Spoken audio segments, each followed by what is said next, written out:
আচ্ছা ধরো, তুমি প্রত্যেক দিন একটা শব্দ শুনতে পাও, খুব ক্ষীণ একটা শব্দ। যেই শব্দটা শুনলে তোমার ভয় করে, তুমি আতঙ্কিত হয়ে যাও। তুমি সবাইকে বলার চেষ্টা করো, কিন্তু কেউ তোমার কথা বিশ্বাস করে না, কারণ তুমি ছাড়া সেই শব্দটা আর কেউ শুনতে পায় না। ওয়েলকাম ব্যাক, তোমরা শুনছো গল্প বলার 45 নম্বর এপিসোড। আর তোমরা যারা আজকের এই এপিসোডটা এই মুহূর্তে লাইভ দেখছো, তারা প্লিজ একটা লাইক করে কমেন্ট করে দিও কে কোথা থেকে আজকের এপিসোডটা দেখছো। কারণ তোমাদের অনুরোধে আজকে আমার সাথে কল রেকর্ডিংয়ে আবার থাকছে উত্তর কলকাতার বাগবাজার থেকে ঋতিকা নন্দী। ঋতিকার জীবনের আরও একটি সত্যি ভৌতিক ঘটনা শুনবো বলে তোমাদের মতো আমিও ভীষণ এক্সাইটেড। এখন ঘড়িতে রাত 10টা, আর আমি অরিত্র থাকছি তোমাদের সাথে মারাত্মক একটি সত্যি ভৌতিক ঘটনা নিয়ে।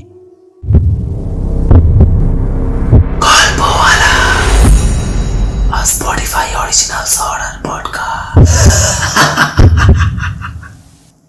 এপিসোডটা তো বিস্তারিত শুনবো, তবে তার আগে তোমাদের সঙ্গে India's first sports and gaming platform মোস্টপ্লের পরিচয় করিয়েছি, যেখানে তোমরা নিজেদের স্কিল আর স্পোর্টস নলেজকে কাজে লাগিয়ে এক্সাইটিং প্রমোশনস আর প্রাইজ জিতে নিতে পারবে। এখানে থাকছে বাংলাদেশ প্রিমিয়ার লিগস, ইন্টারন্যাশনাল টি-20 লিগস আর সাউথ আফ্রিকার টি-20 ম্যাচের জন্য 1 করোড়ের বাম্পার লিডার বোর্ড বোনাস। এই প্রত্যেকটা অফার গ্র্যাব করতে তোমাদেরকে কি করতে হবে? Just make the highest deposits and turn over so that you can easily earn more points to get qualified. Most play app download করলেই তোমরা পেয়ে যাবে বোনাস 200, তার সাথে থাকছে 1200 রেফারেল বোনাস। শুধু এখানেই শেষ নয়, তোমাদের প্রত্যেকের বার্থডেতে তোমরা পেয়ে যাবে 2000 বার্থডে স্পেশাল বোনাস। আর আমার প্রোমো কোড ফ্রি 150 ইউজ করলে তোমরা পেয়ে যাবে 150 ফ্রি বেট। মোস্ট প্লের 150 ফ্রি বেট আর আমার প্রোমো কোডকে একসাথে কাজে লাগিয়ে তোমরা টোটাল 300 ফ্রি বেট করতে পারবে। Mostplay is providing all world class gates at sport with high winning rates. তো খেলতে হলে এমন জায়গায় খেলো যেখানে খেললে নিজেদের গেম খেলাও হবে, প্লাস নিজেদের পকেটটাও ভারী হবে, আর জিতে যাওয়া টাকা দিয়ে নিজের লাইফস্টাইলকে আরও বেটার করে তুলতে পারবে। Mostplay have variety of sports like betting, casino games, slots and aviator games that you will be able to play and win more. And don't forget, Mostplay is a very trustable application in India. তাহলে দেরি করছো কেন? Pin কমেন্টে link দেওয়া আছে, তাড়াতাড়ি যাও, register করো আর পেয়ে যাও 150 free bet. Hello Ritika, welcome back to another episode. Thank you আমাকে আবার এনগেজ করার জন্য। বেসিক্যালি আগের দুটো এপিসোডে তোমার ঘটনা শুনে গল্প বলা পরিবারের একটাই রিকোয়েস্ট ছিল যে দাদা পরের এপিসোডে আমরা ঋতিকার ঘটনাই শুনতে চাই।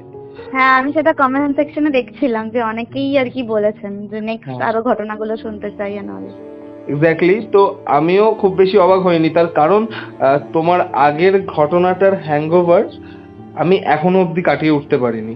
আমার মনের মধ্যে অনেক প্রশ্ন ছিল ওই ঘটনাটা শোনার পর, ঠিক আছে, মানে কি বলবো, যে জিনিসগুলো মনের মধ্যে নাড়া দিয়ে চলে গেছে, লাইক তোমার দাদার সাথে যে ঘটনাটা ঘটায়, এবার তার সাথে তোমার ঠাকুমার মৃত্যুর যে যোগসূত্র থাকা, তারপর তোমার যে হ্যালিউসিনেট করা বা তুমি যাকে দেখেছো তার সাথে তোমার দাদার মৃত্যুর যে লিংক আপটা, ঠিক আছে, এইটা মানে সেটার কোনো এক্সপ্লেনেশন অ্যাকচুয়ালি নেই, একদমই ব্যাপারটাও এরকম একটা মানে ওই ভাষাই রয়ে গেছে। তো এরকম যে জিনিসগুলো, এই প্রশ্নগুলো মনের মধ্যে থেকে যাওয়া। তারপর তোমার দাদা তার বন্ধুর কথা বলেছিল, প্রশান্ত বলে একজন, ঠিক আছে, সেটা কেন তোমায় বলেছিল, কেন সেই ইঙ্গিতটা দিয়েছিল, তো সেই সব থেকেই মনের মধ্যে একটা প্রশ্ন থেকেই গেছে, ঘুরপাক খাচ্ছে। তো যাই হোক, আমিও চাই যে কন্টিনিউয়েশনটা বজায় থাকুক। এটাও তুমি আমায় বলেছো যে আজকের ঘটনার সাথে আগের দিনের ঘটনার কোনো যোগসূত্র নেই, আগের দিনের ঘটনাটা ডিফারেন্ট একটা ঘটনা। একদমই তাই, আগের দিনের ঘটনাটা শেষ হয়ে গেছে। তো এটাও আমি আমার অডিয়েন্সকে জানিয়ে রাখছি যে আগের দিনের ঘটনাটা আগের দিনই শেষ হয়ে গেছে। তো আজকে যে ঘটনাটা আমি শুনবো, মানে এটা কিসের ওপর, মানে তুমি যদি একটুখানি হিন্টস দাও শুরুতেই। এটা অ্যাকচুয়ালি আমি তো তোমায় বলেছিলাম যে আরো দুটো স্টোরি আছে, একটা বেসিক্যালি ব্ল্যাক ম্যাজিকের ওপর, আরেকটা জিনে ধরার একটা ঘটনা ছিল। তো আজকে আমি ব্ল্যাক ম্যাজিকেরটা বলছি, আর নেক্সট ইয়াতে আমি জিনেরটা বলবো, বিকজ ওটা অনেকটা বড়, মানে পরের সপ্তাহের এপিসোডটা যেটা আসবে। তো আমি আমার অডিয়েন্সকে আগের ঘটনার মতনই লেভেল, আমি আমার অডিয়েন্সকে বলতে চাই যে তোমরা এখনো পরপর দুটো সপ্তাহে, মানে আজকের এপিসোড আর আগামী সপ্তাহের এপিসোড, দুটো সপ্তাহের এপিসোডেই কিন্তু ঋতিকাকে পাচ্ছ। তাই এক্সাইটেড হয়ে থাকো, অপেক্ষায় থাকো দুটো ভালো ভালো ঘটনা, কারণ আমার মনে হয় ঋতিকার ঘটনা যখন তো মারাত্মক ভালো হতে চলেছে, সেটা আমার আর অডিয়েন্স আমিও খুব জানে। এক্সাইটেড যে সেটা সবার কিরকম লাগছে, কারণ আমি শেয়ার করার পরে তো বুঝতে পারবো যে সবাই সেটা কিরকম ভাবে নিচ্ছে বা সবার শুনে কেমন লাগলো। তো আমিও খুব এক্সাইটেড শেয়ার করার জন্য। Okay, নিশ্চয়ই নিশ্চয়ই। তো আজকের এপিসোড আর আগামী সপ্তাহের এপিসোডটা আমরা করব, যেখানে তোমার জীবনের বাকি দুটো রোমহর্ষক ঘটনা আমরা শুনে নেব। হুম হুম।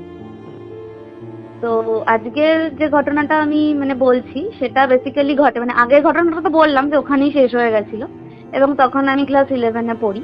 তো তারপরে সেরকম ভাবে আমি আর খুব একটা এফেক্টেড হইনি। তারপর তো আমার এইচএস কমপ্লিট হয়, দেন আমি কলেজে ভর্তি হই। তো আমি পড়তাম হচ্ছে বিদ্যাসাগর মর্নিং কলেজে, আর আমার সাবজেক্ট ছিল হচ্ছে ফিজিওলজি অনার্স। ঠিক আছে। তো এই ঘটনাটা হচ্ছে আমি যখন কলেজে থার্ড ইয়ারে উঠি তখনকার ঘটনা। তো ঘটনাটা শুরু হয় বেসিক্যালি মানে ওই জানুয়ারি মাসে। ঠিক আছে। তো আমার মনে আছে জানুয়ারি মাসের ওই 30-31 তারিখে আমাদের পরীক্ষা ছিল, মানে টেস্ট ছিল অ্যাকচুয়ালি অনার্স পেপারের। আর ওই পাসের পরীক্ষাগুলো খুব একটা তো আমরা অত সিরিয়াসলি নিতাম না, মেনলি আমরা অনার্সের পরীক্ষাগুলোই নিতাম। তো যেহেতু আমাদের মর্নিং কলেজ, তো আমাদের পরীক্ষাটাও ওরকম ওই 6টা 6টা 10 নাগাদ শুরু হতো। আর এই 9টা 9:30 বা অনার্সের যেহেতু আমাদের 4 ঘন্টার আর কি টানা পরীক্ষা চলতো, 100 নম্বরের পেপার। তো ওই 6টা থেকে 10টা এরকম টাইমিং ছিল, বিকজ 11টা থেকে আবার ডে কলেজ শুরু হয়ে যেত। তো আমাদের এক্সামের দিনেও কিন্তু ওই ভোরবেলা গিয়ে এক্সামটা দিতে হতো। এবার আমি একটুখানি ইন্ট্রোটা দিচ্ছি যাতে বুঝতে সুবিধা হয় পরে ঘটনাটার সাথে। সেটা হচ্ছে যে আমি বেসিক্যালি যেরকম করতাম, যেহেতু মর্নিং কলেজ ছিল, তো সকালবেলা কলেজে যেতাম। কলেজ থেকে এসে দেন বা কলেজের পরে হয়তো প্র্যাকটিক্যাল থাকতো, তো সেগুলো করে বাড়িতে এসে আর কি স্নান টান করে একটু রেস্ট নিতাম। তারপরে বিকালবেলা আবার অনার্সের টিউশন থাকতো বা পাসের টিউশন থাকতো। দেন আমি বাড়ি ফিরে ডিনার টিনার করে দেন পড়তে বসতাম। তো আমার এটা অভ্যেস ছিল যে আমি রাত জেগে পড়তাম। ঠিক আছে, মানে লাইক ওই 11টা থেকে শুরু করতাম, হয়তো ওই 2-2-2:30 অব্দি আমি কন্টিনিউ করতাম, তারপরে শুতে যেতাম, আবার ভোরবেলা উঠে কলেজে যেতাম। আর দুপুরবেলাটা হয়তো একটু রেস্ট নিতাম। তো এরকম ছিল আমার রুটিন। ঠিক আছে। এবার মানে সেই জিনিসটা আমি কলেজে ওঠা কি এইচএস থেকেই আমি হয়তো কন্টিনিউ করেছি। ঠিক আছে। তো তখন আমার কোনো প্রবলেম হয়নি যে রাত জেগে পড়েছি বলে আমি কিছু ফিল করেছি বা এক্সপেরিয়েন্স করেছি, এরকম মাঝখানে কোনোদিনই কিছু হয়নি। তো এটা শুরুটা হয় হচ্ছে যখন আমি কলেজের ফাইনাল ইয়ার মানে থার্ড ইয়ার, তখন তো আমাদের অনার্স পেপার যথেষ্ট চাপের একটা পরীক্ষা, এবং ওই টেস্টে আর কি পাশ করাটা খুব ইম্পর্টেন্ট। তো সবাই খুব সিরিয়াসলি আর কি পড়াশোনাটা করছিলাম। তো যেটা হতো আমাদের কলেজের আমরা মেন 6জন মানে ভালো বন্ধুর একটা গ্রুপ ছিলাম। মানে বেসিক্যালি মর্নিং এ খুব একটা কেউ ভর্তি হতো না ওই টাইমিং এর জন্য। তো আমাদের কলেজে ছিলামই আমরা হয়তো 12-13 জন। তো তার মধ্যে আমরা 6জন, মানে আমাদের যে ফ্রেন্ড সার্কেলটা, তো তারা ভীষণ ক্লোজ ছিলাম। ঠিক আছে। আমি 6জনের নাম এখানে মেনশন করতে পারি, আমার কোনো প্রবলেম নেই। আশা করি ওদেরও খুব একটা প্রবলেম থাকবে না, বিকজ ওরা প্রত্যেকেই জানে যে আমার সাথে কি হয়েছিল ওই টাইমে, কারণ ওরাও ওটা এক্সপেরিয়েন্স করেছিল। তো সেটা হচ্ছে যে 6জনের নাম বলতে আমি ছিলাম, আমার সাথে দেবস্মিতা বলে একজন বন্ধু ছিল, মানে ও ছিল আমার কলেজ লাইফের বেস্ট ফ্রেন্ড। আর আয়ুষী, ইন্দ্রাক্ষী, আর শায়রি আর শারদিয়া, এই 6জন ছিলাম। তো আমি যেরকম ভাবে নামটা নিলাম ওরকম ভাবে অ্যাকচুয়ালি আমরা বসতাম, মানে বসা যেত। তো ওরকম ভাবেই আমাদের সিট অ্যারেঞ্জমেন্ট গুলো থাকতো। তো আমার সাথে দেবস্মিতা, আয়ুষীর সাথে ইন্দ্রাক্ষী আর শায়রির সাথে শারদিয়া, এরকম ভাবে আমরা পরপর বসতাম, মানে ফার্স্ট 3টে বেঞ্চ আমাদের জন্য। এক্সামের সময় ওরকম ভাবেই রোল নাম্বার ছিল, ওরকম ভাবেই আমাদের আর কি সিট অ্যারেঞ্জমেন্ট গুলো হতো। তো এবার কি হয়েছে, আমি এরকম পড়াশোনা করছি। শুরুটা হয়েছিল মানে আফটার এফেক্টটা দিয়ে আগে বোঝা গেছিল। ফার্স্ট দিন আমি অতটা বুঝতে পারিনি যে জিনিসটা এরকম হচ্ছে, বাট আমি নেক্সট দিন বুঝতে পেরেছিলাম যে জিনিসটা এইটা হচ্ছে। মানে আমি শুরু থেকে বলছি, সেটা হচ্ছে যে আমি যেদিন আর কি আমাদের অনার্সের পেপারের পরীক্ষা ছিল, ফার্স্ট পরীক্ষাটা, আমি সেদিন সকালবেলা পরীক্ষা দিতে গেছি। তো যেহেতু মর্নিং কলেজ, তো ওই জন্য আমার বাবা আমাকে বলেছিল যে অত ভোরবেলা ওই বাসে করে, মানে ওই ফার্স্ট বাসে কেউই ওঠে না সেরকম, একা যাবি তো আমি দিয়ে আসবো। তো কি হয়েছিল, বাবার ওই এদিক ওদিক করতে গিয়ে একটু দেরি হয়ে গিয়েছিল। তো আমার পৌঁছতে 15 মিনিট মতন লেট হয়েছিল। তো আমি একটা কোয়েশ্চেন লাস্টের দিকে শেষ করে আসতে পারিনি। তো একটু মাথা গরম ছিল আমার। তো পরের দিনকে আমি মাকে বলেছি যে আমি একাই যাব পরীক্ষা দিতে, বাবাকে নিয়ে যাব না। তো পরের দিনকে পরীক্ষা দিয়ে এসেছি নর্মাল, সেটাতেও খুব একটা কোনো অসুবিধা হয়নি। আমি নিজের মতন সময় মতন গিয়ে পরীক্ষা দিয়ে এসেছি। তারপরে ওই আমাদের সরস্বতী পুজো পড়ে যায়, 1 ফেব্রুয়ারি সরস্বতী পুজো ছিল। আমার এইটুকু মনে আছে। তো সরস্বতী পুজোর টাইমটাতে তো পরীক্ষা ছিল না।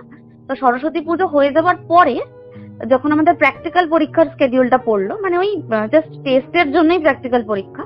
তো সেই প্র্যাকটিক্যাল পরীক্ষা মানে আমাদের ফার্স্ট আগে প্র্যাকটিক্যালটা করতে হতো, যেহেতু ফিজিওলজি ওই ব্যাং কাটা ইঁদুর কাটা এই সমস্ত ছিল। তো ওই প্র্যাকটিক্যাল গুলো করার পরে আমাদের ওই মানে প্র্যাকটিক্যালের জিনিসগুলো আবার লিখতে হতো। তো আমার খুব ভালো মনে আছে, আমি ওই সরস্বতী পুজো টুজো মিটে গেছে, ফেব্রুয়ারির ফার্স্ট উইকটা হয়তো ওরকম লিখছি, প্র্যাকটিক্যাল লিখতে লিখতে না আমি হঠাৎ করে সেন্সলেস হয়ে যাই কলেজে। মানে এক্সামের সময় একটা ঘরে বসে আর কি সবাই মিলে লিখছি, মানে দেখা দেখি করেই আর কি লেখা টেখা হচ্ছে, এমন কিছু মানে টেনশনের ব্যাপার ছিল না যে আমি খুব স্ট্রেস নিয়ে নিয়েছি তাই জন্য হয়তো সেন্সলেস হয়ে গেছি, সেরকম কোনো ব্যাপার ছিল না। তো এরকম লিখতে লিখতে হঠাৎ করে মাথা নিচু করেছি। এবার বন্ধুরা ভেবেছে হয়তো আমি মাথা নিচু করে লিখছি, বাট হঠাৎ ওই দেবস্মিতা আমাকে জিজ্ঞাসা করতে গিয়ে দেখছে যে আমি মানে ওরা ভেবেছে ঘুমিয়ে পড়েছি। তো দেখেছে মানে কোনো সেন্স নেই। তারপর তো চোখে মুখে জল টল ছিটিয়ে দিয়ে দিয়ে আমাকে ডাকলো, ডেকে বললো যে কি হয়েছে, তোর শরীর খারাপ? তো তখন আমি বললাম যে অ্যাকচুয়ালি আমার রাতে কদিন ধরে ঘুম হচ্ছে না, একটা অদ্ভুত জিনিস হচ্ছে, তো সেই জন্য হয়তো আমি জানি না কেন হঠাৎ করে আমি ব্ল্যাঙ্ক হয়ে গেছি। তখন বলছে যে কি হয়েছে, টেনশন করছিস, আমরা তো লিখছি, তুই দেখে লেখ। তো সেরকম কোনো ব্যাপার ছিল না। তো যাই হোক, সেদিনটাতে অতটাও মাথা ঘামাইনি। তো পরে পরীক্ষা টরীক্ষা দেওয়ার পরে আমাকে দেবস্মিতা জিজ্ঞাসা করেছিল যে তোর হয়েছে কি? তো আমি তখন ওকে বললাম যে দেখ, ওই রাত্রিবেলা আমি যখন পড়তে বসেছি, মানে ওটা অনার্সের পেপারের পরীক্ষা চলছিল তখনকারই ঘটনা এটা, আমি যখন পড়তে বসেছি এরকম হঠাৎ করে, এবার যেহেতু মানে বাবা মা যে ঘরে ঘুমোতো আমি সেই ঘরেই পড়তাম, ঠিক আছে, কারণ আমার একা পড়তে একটুখানি ভয় লাগতো। তো সে ঘরে আমি পড়তাম, টেবিল ল্যাম্প জ্বেলে পড়তাম, তো ওদের ঘুমের খুব একটা অসুবিধা হতো না। তো আমার মনে আছে এরকম আমি আলো জ্বেলে পড়ছি, তো হঠাৎ করে একটা পোকার আওয়াজ শুনতে পাই, ঠিক আছে, মানে একটা পোকা বা মৌমাছি টাইপের জিনিস মানে কানের কাছে ঘোরাফেরা করলে যেমন একটা হামিং সাউন্ড আর কি, সেরকম শুনতে পাই। তো আমি ফার্স্টে খেয়াল করি যে হয়তো মাছি টাছি ঢুকেছে, খেয়াল করিনি, আমি নিজের মতন পড়ছি। এবার আমি বুঝতে পারছি যে যতটা সময় যাচ্ছে আওয়াজটা ততটা বাড়ছে, ঠিক আছে। তো আমি না খুব ইরিটেটেড হয়ে গিয়ে ফার্স্টে ওই একটা ওই মাস্কিউলো রেপারেন্ট যেগুলো হয় না, মানে ওই অল আউট, ওইটা সুইচটা আমার টেবিলের পাশেই ছিল, ওটাকে ফার্স্টে জ্বালিয়েছি যে হয়তো মশা টশা কিছু একটা হবে, তো চলে যাবে। তো ওটা জ্বালানোর পরে মানে কোনো কিছু ডিফারেন্স কিছু আমি বুঝিনি, আমি অতটা খেয়াল করিনি, আমি নিজের মতন পড়ছি পড়ছি, মানে এই জিনিসটা খুব ক্যাজুয়ালি যখন হয়েছে তখন খুব ক্যাজুয়ালি নিয়েছি, বাট পরে গিয়ে আমি রিলেট করেছি যে আচ্ছা মানে শুরুটা এখান থেকেই হয়েছে। তো সেজন্য বলছি এবার তো তারপরে অনেক আবার কিছুক্ষণ পরে কানে আসছে আওয়াজটা, মানে এক মনে পড়ার চেষ্টা করছি, বাট মানে আওয়াজটা খুব ডিস্টার্বিং ছিল, এবং কানের কাছে যদি কন্টিনিউয়াসলি একটা হামিং সাউন্ড হতে থাকে তো এটা খুব ডিস্ট্রাক্ট করে আমাদেরকে। আমি উঠে ওই জন্য একটা ঘরের যে বড় লাইটটা সেটা জ্বালিয়েছি, বাট লাইট জ্বালানোর পরেও আওয়াজটা কিন্তু যাচ্ছিল না। তো আমি ভেবেছি হয়তো আলমারির মাথায় বা ওই নাইট ল্যাম্পের পেছনে হয়তো কোনো পোকা ট্র্যাপ হয়ে গেছে, সে হয়তো বেরোতে চাইছে বেরোতে পারছে না, ওই জন্য আওয়াজ হচ্ছে। তো আমি ফার্স্ট দিনকে অতটা গুরুত্ব দিই, ফার্স্ট দিনের ঘটনাটা এইটুকুই ছিল, মানে ওই আওয়াজটুকু জাস্ট শুনতে পেয়েছি। তারপরে মানে নেক্সট দিন আবার যখন পড়তে বসেছি, সেদিনকে একটু মানে মাথাটা আমার গরমই ছিল, বিকজ আমি পেপারটা কমপ্লিট করতে পারিনি, ওই বাবা দিতে যেতে দেরি করে ফেলেছিল বলে, নেক্সট দিনের পেপারটা আমাকে ভালো করে দিতে হবে। তো সেই দিনকেও আবার আমি যখন পড়তে বসেছি তখন ওই সাউন্ডটা হয়।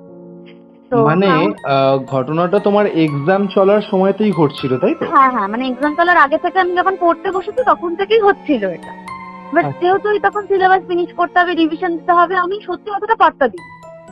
এবার মানে এফেক্টটা হয় হচ্ছে ওই এক সপ্তাহ পরে আমি যখন প্র্যাকটিক্যাল এক্সাম দিচ্ছি তখন গিয়ে আমি সেন্সলেসটা হয়ে যাই, বিকজ আমি রাতের পর রাত ঘুমোতে পারি। তো আমি দেবস্মিতাকে ঘটনাটা এভাবেই ন্যারেট করছি যেভাবে আমি এখন বলছি। আচ্ছা। তো এবার নেক্সট দিনকে আর কি মানে আমার যেদিন সেকেন্ড পেপার পরীক্ষা তার আগের দিন রাত্রিবেলা এরকম সেম সাউন্ড হচ্ছে।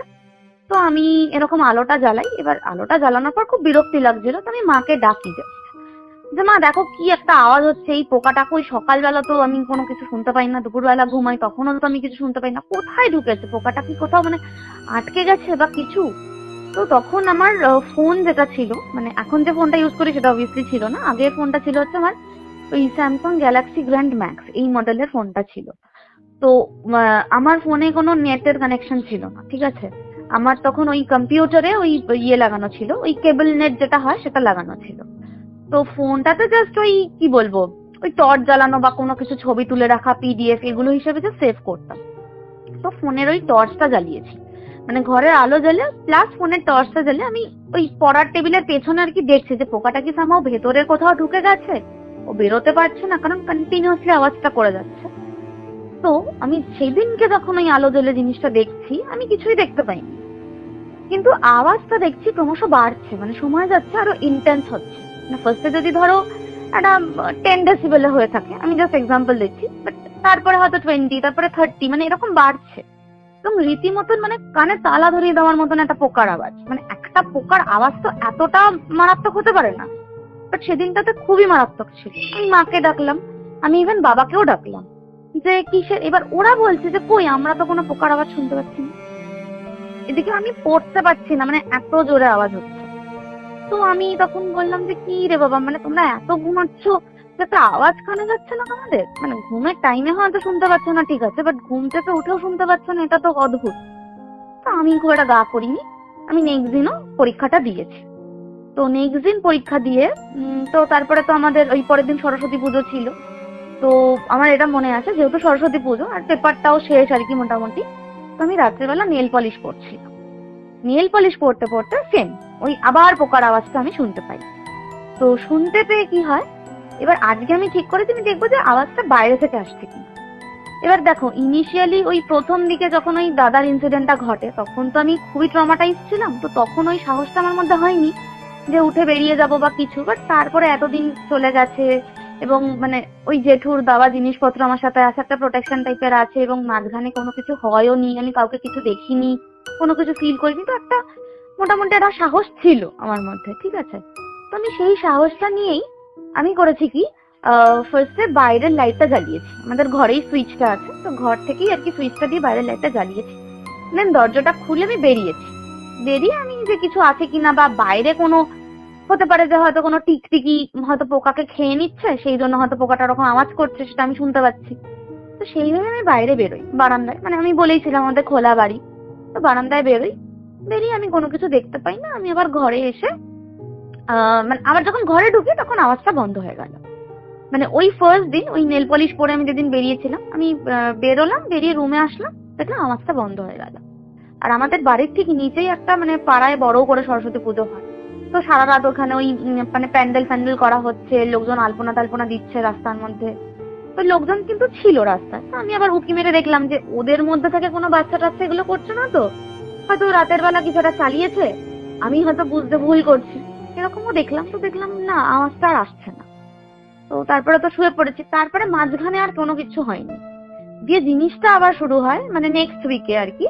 নেক্সট উইকের মানডে আমার ওই প্র্যাকটিক্যাল পরীক্ষাটা ছিল, তো ওই সানডে রাত্রির বেলা ঘটনাটা ঘটে যে এরকম আওয়াজটা শুরু হয়, এবং আওয়াজটা এত জোরে হয় যে আমি পড়তে পারছি না, এবং আমি পড়াটা বন্ধ করে যে শুচ্ছি আমি সেটাও শুনতে পাচ্ছি না, আমি কানের পাশে মানে কন্টিনিউয়াসলি আওয়াজটা শুনতে পাচ্ছি, এবং অদ্ভুত রকম ভাবে আওয়াজটা শুধু আমি শুনতে পাচ্ছি। আমি মাকে ডাকছি, বাবাকে ডাকছি, ফার্স্ট অফ অল তো ওরা কেউ উঠছে না, সেই স্প্রে মেরে দিলে মানুষ যেরকম ঘুমায় ওরকম একটা গভীর ঘুমে আচ্ছন্ন, কেউ উঠছে না। তাও অনেক কষ্টে ডেকে ঝাঁকড়িয়ে তুলে মাকে যখন বলছি তুমি কোনো আওয়াজ শুনতে পাচ্ছ, ওই দিনকে আমার মা বললো যে হ্যাঁ একটা আওয়াজ আসছে, কি কিছু একটা ডাকছে মনে হয়, শুয়ে পর কিছু না। তো তখন কি আমি একটুখানি রিলিফ পেলাম যে না তাহলে হয়তো কোথাও একটা পোকা ফোকা কিছু একটা ডাকছে, আমার মাও শুনেছে আওয়াজটা, তো আমি আর কিছু বলিনি। But পরের দিনকে সকালবেলা আমাদের প্র্যাকটিক্যাল পরীক্ষার স্কেডিউলটা ছিল ওই 10টা থেকে, ঠিক আছে, ওই ডে কলেজের সাথে একসাথেই হবে পরীক্ষাটা ওরকম বলেছে। আমি যখন সকালবেলা উঠে মাকে বলছে যে শুনেছো কালকে আওয়াজটা কিরকম বিরক্তিকর, তখন মা বলছে আওয়াজ না তো, কিসের আওয়াজ, কখন? বললাম ও মা আমি তোমাকে ডাকলাম, তুমি উঠে বললে হ্যাঁ কি একটা আওয়াজ, শুয়ে পড়। বলছে কই আমি উঠিনি তো, আমার তো মনে নেই। মানে মায়ের ওটা মনেই নেই যে মা মাঝখানে উঠেছে, মাও শুনেছে আওয়াজ।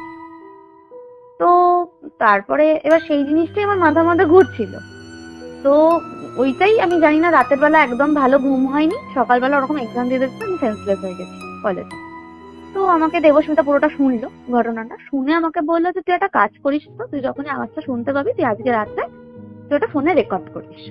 হ্যাঁ আমরা সবাই শুনবো ব্যাপারটা কি, আর ওরাও জানতো যে আমার সাথে এর আগে এই হয়েছে নয়।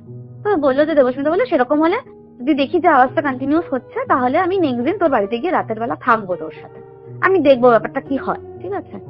তো আমি তখন বললাম যে ঠিক আছে আজকে রাতে আমি তাহলে রেকর্ড করবো। তো আমি নেক্সট দিনকে মানে ওই আবার পরের পেপারটার আমাদের পরীক্ষা প্র্যাকটিক্যাল, তো সেটার জন্য মানে পড়তে বসেছি।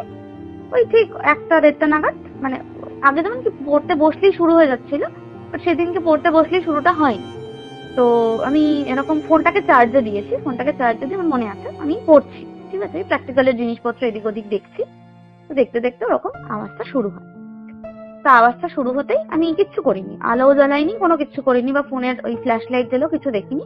আমি জাস্ট ওই রেকর্ডিংটা অন করে, ফোনটা চার্জেই বসানো ছিল, আমি উঠলাম, রেকর্ডিংটা অন করলাম, করে আমি নিজের মতন পড়ছি, ঠিক আছে। এবং আমি জেনারেলি জোরে জোরে পড়ি, বাট সেদিনকে জোরে জোরে পড়িনি, যাতে আমার ভয়েসের সাথে ওই আওয়াজটা ইন্টারাপ্ট না হয়। আমি কিন্তু আওয়াজটা কন্টিনিউয়াসলি প্রায় 20 মিনিটস আমি এটা রেকর্ড করেছি। আমি রেকর্ড করলাম, রেকর্ড করে ওই মানে অনেকটা অপশন দেখায় সেভ হবে কিনা, বা মানে আমি কোনো রিনেম করতে চাই কিনা, বা একটা যেরকম ভয়েস 001 ওরকম ভাবে সেভ হয় ওরকম ভাবে হবে কিনা। তো আমি আর কিছু রিনেম করিনি, কি রিনেম করবো, জাস্ট নর্মালি ওটাকে সেভ করেছি। আমার মনে আছে ভয়েস 13 অব্দি আমার অন্য কিছু ছিল, তো ওটা ভয়েস 14 হিসেবে সেভ হয়েছে, এটা আমার মনে আছে স্পষ্ট। তো পরের দিনকে আমি তো কলেজে গেছি, গিয়ে আমি তো খুব এক্সাইটেড, আমি দেবস্মিতাকে আর কি শোনাবো জিনিসটা, যে দেখ এটা আমার সাথে হয়েছে। তো আমি যখন ওটা গিয়ে ওকে অন করছি, মানে ভয়েস 14টা চালাচ্ছি, পুরো 20 মিনিটসেরই একটা রেকর্ডিং, কিন্তু ওখানে কোনো কিচ্ছু রেকর্ড হয়নি, মানে পুরো পিন ড্রপ সাইলেন্ট, কোনো আওয়াজ নেই। মানে আমি তো মানে পুরো অবাক। সিরিয়াসলি এটা তুমি যখন রেকর্ড করেছিলে হ্যাঁ, তখন কি তুমি শুনেছিলে রেকর্ডটা? না আমি তো আর ওটা অফ করে দিয়ে আর তো শুনিনি, মানে জিনিসটা হয়ে গেছে, আমি বন্ধ করে রেখে দিয়েছি, আমি তো আর শুনিনি। আচ্ছা, কিন্তু 20 মিনিটসের যে রেকর্ডিংটা সেটা তো পুরোটা হয়েছে, মানে এমন নয় যে কোনোভাবে আমি রেকর্ডিংটা হয়নি, তাহলে তো জিনিসটা সেভই হতো না, বা ভয়েস 14টাও থাকতো না। যখন আমরা রেকর্ড করি কোনো আওয়াজ তখন একটা ওয়েভ ফর্ম আপ ডাউন করে। হ্যাঁ হ্যাঁ হ্যাঁ, সেটা হচ্ছিল, কোনোটা লো পিচ হাই পিচ সেটা হচ্ছিল, ঠিক আচ্ছা, আছে, আমি সেটা বুঝতে পেরেছি। বাট ফোনটা যেহেতু চার্জে ছিল, আমি ফোনটার দিকে তো আর কোনোরকম কন্টিনিউয়াসলি তাকিয়ে বসেছিলাম না, আমি রেকর্ডারটা অন করে পড়তে বসে গেছি। আবার আমি 20 মিনিট, মানে কতক্ষণ আর রেকর্ড করবো, মানে হয়ে গেছে তো যতটা হওয়ার, আমি আবার 20 মিনিট পরে গিয়ে মোটামুটি ওটা অফ করে দিয়েছি, অফ করে ওটা সেভ হয়েছে, আমি সেভ করেছি। আমি এটুকু দেখেছি পরের জিনিসটা দিন রেকর্ডে তুমি কিছু শুনতেই পাচ্ছ না? না, সকালবেলা যখন আমি ওকে গিয়ে শোনাচ্ছি, মানে প্র্যাকটিক্যাল পরীক্ষা হয়ে যাওয়ার পরে, বলছে কই এ তো কিছু রেকর্ডিং হয়নি, তুই কি শুনেছিস? ও হাসছে, বলছে ওটা মনে হয় তোর ভুল, মানে মনের ভুল, তুই কি কিছু সাউন্ড ফাউন্ড এরকম কিছু শুনেছিস? তো আমি তখন বললাম যে না না আমি কিছু শুনিনি। তো তখন বললো যে দেখ তোর মনের ভুল, ওরকম কিছু হয়নি, বেকার তুই ভয় পাচ্ছিস, ওসব ভাবিস না, এই তো পরীক্ষা শেষ হয়ে গেল, আজকে টানা ঘুম লাগা, অত পড়াশোনা করতে হবে না এমনি। মানে এবার সত্যি কথা বলতে আমি কলেজে ফার্স্ট হতাম, ঠিক আছে, তো যে এমনি তোর দেখে আমরা লিখি, তুই এবারও ফার্স্ট হবি জানা কথা, তো তোকে অত চিন্তা নিতে হবে না, তুই ঘুমা আজকে, হ্যাঁ ভালোভাবে ঘুম দে একটা টানা। তো আমি নিজেও একটু অবাক হয়ে গেলাম, তাহলে কি আমি ভুল শুনছি? মানে একটা সিস্টেম, একটা মানে কি বলবো, মানে অ্যান্ড্রয়েড সিস্টেম তার এতটা ভুল করবে না, না মানে এমন নয় যে ওই ছোট কিপ্যাড ফোনে করেছি কি হতে কি, মানে আমি স্মার্টফোনে রেকর্ড করেছি। তো তখন আমি দেখলাম, তো আমি ওটা নিরাশ হয়ে আর কি ডিলিটই করে দিয়েছিলাম, ঠিক আছে। তো ডিলিট করলেও না জিনিসটা রিসাইকেল বিনে ছিল। এবার কলেজ থেকে যখন ফিরছি 240-এ করে আমি বাগবাজার ফিরতাম, ওই কলেজ স্ট্রিট থেকে উঠতাম বাসটা, আমার তখন মনে হলো কি সত্যি রেকর্ড হয়নি, একবার শুনি তো। শুনতে গিয়ে দেখলাম যে ও আমি তো আগের মাথায় ডিলিটই করে দিয়েছি। তারপর আমার মনে পড়লো যে রিসাইকেল বিনে তো আছে জিনিসটা, রিসাইকেল বিনে যখন চালিয়েছি আমি দেখছি ওই হামিং সাউন্ডটা আমি শুনতে পাচ্ছি, কিন্তু আমি ওই জিনিসটা যখন দেবস্মিতার সামনে চালালাম তখন কিন্তু আমি কিচ্ছু শুনতে পাইনি, পুরো ব্ল্যাঙ্ক। সিরিয়াসলি এটা হয়েছে। আমি সাথে সাথে দেবস্মিতাকে ফোন করলাম, তো দেখ তোকে আমি শোনালাম, তুই কিছু শুনতে পেলি না তো? আমি কিন্তু এখন শুনছি, আমি কিন্তু শুনতে পাচ্ছি। তখন অমুক বলছে কি পাঠা পাঠা।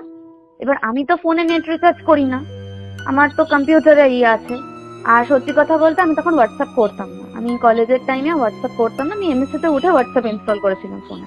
তো আমার যা জিনিসপত্র দেওয়া নেওয়া আমি সবকিছু মেলে করতাম, ঠিক আছে।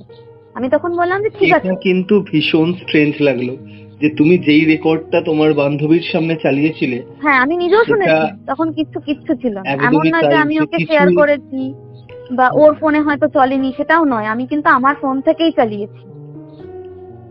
তো এবং আমার তখন আমি রিলেট করছি যে তাহলে কি আওয়াজটা শুধুমাত্র আমি শুনতে পাচ্ছি, আমার মাকেও তো আমি ডেকে শুনিয়েছি, আমার মাও তো পরের দিন বলছে যে কই এরকম তো কিছু শুনিনি।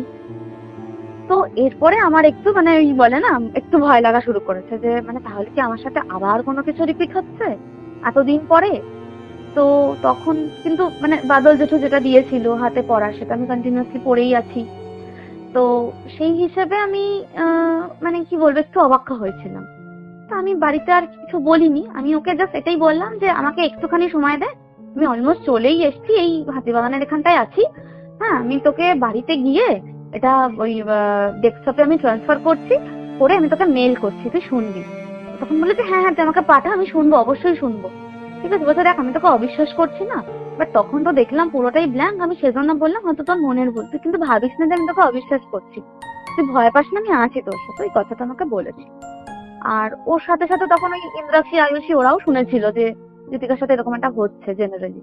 মানে রাত জেগে পড়ি, এরকমও হয়েছে আমি সারা রাত পড়ে পরীক্ষা দিয়ে তারপরে এসে শুয়েছি, এরকম কোনোদিন সেন্সলেস হয়ে যায়। সেই দিন কি হঠাৎ করে সেন্সলেস হয়ে যাওয়াতে ওরা একটু অবাক হয়েছিল যে কি এমন এতটা শরীর খারাপ হলো যে হুট করে সেন্সলেস হয়ে গেলাম।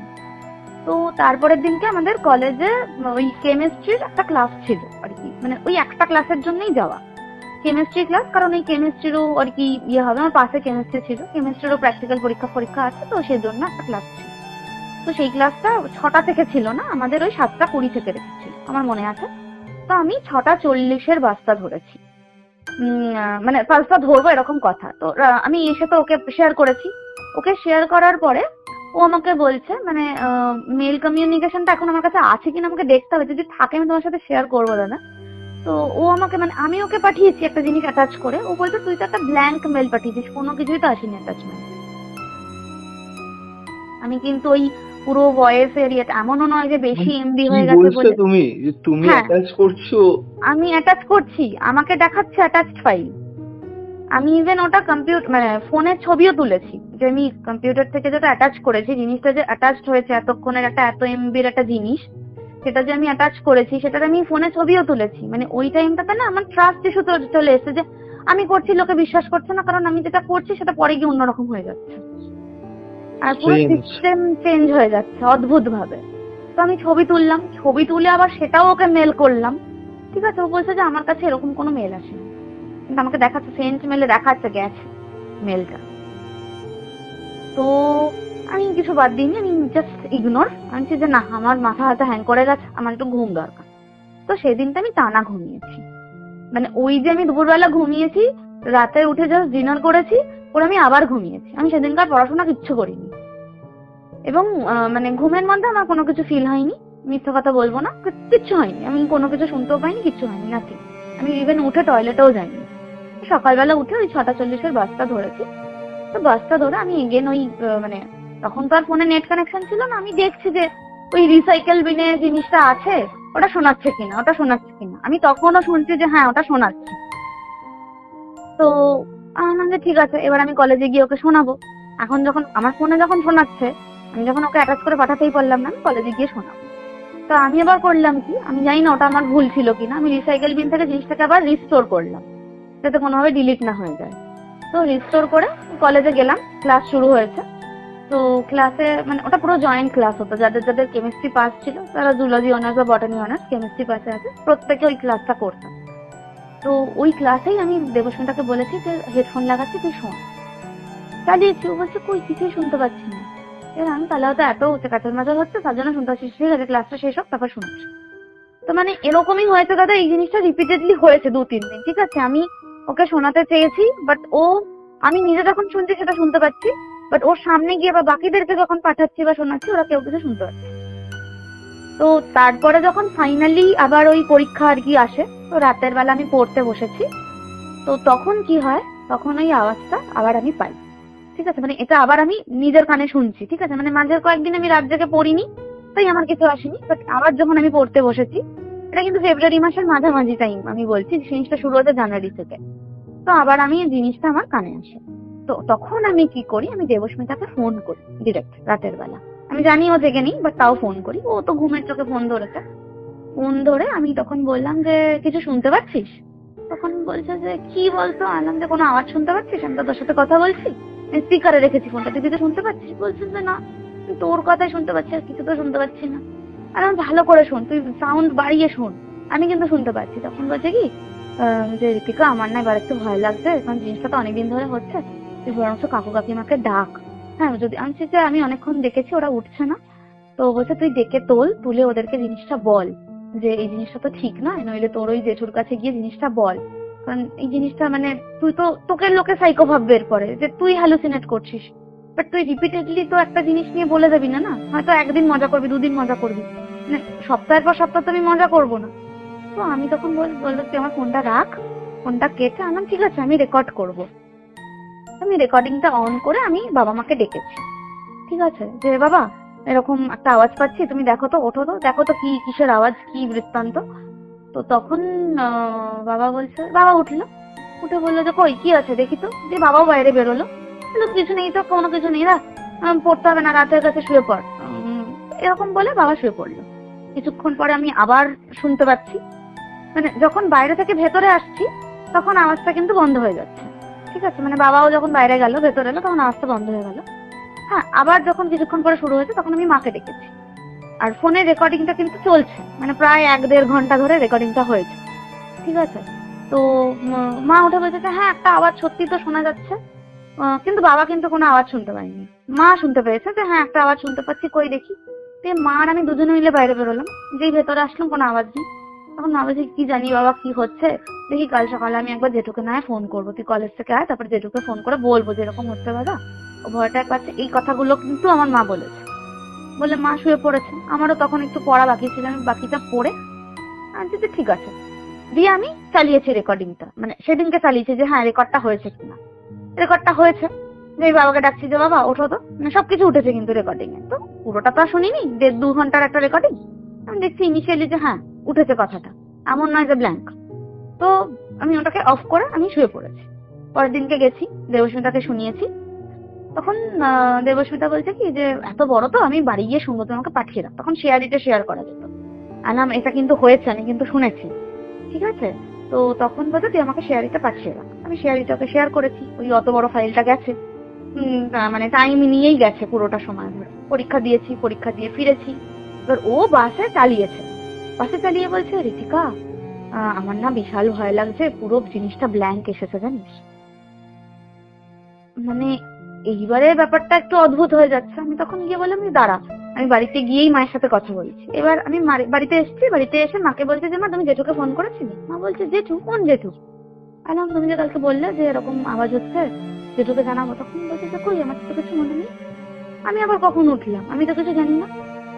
মানে বাবা মা কেউই জানে না যে তারা মাঝখানে উঠেছে, তারা বাইরে গেছে, তারা আওয়াজটা শুনেছে। মানে বাবা শোনেনি বাট মা শুনেছে। কি বলছো তাদের তুমি? তাদের কারোরই কিছু মনে নেই।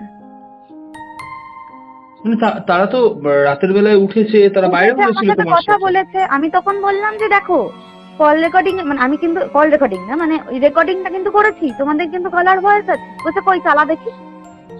এবার যখন চালাচ্ছি আমি যে ডাকছি বাবা ওঠো, সেটা উঠেছে, বাট কারা উঠেছে কনভারসেশনটা সেই পার্ট গুলো পুরো ব্ল্যাঙ্ক, মানে একটা স্ট্রেট লাইন। কি অদ্ভুত! কি অদ্ভুত, মানে প্রচন্ড অদ্ভুত জিনিসটা, মানে কেউ বললে হয়তো বিশ্বাসও করবে না।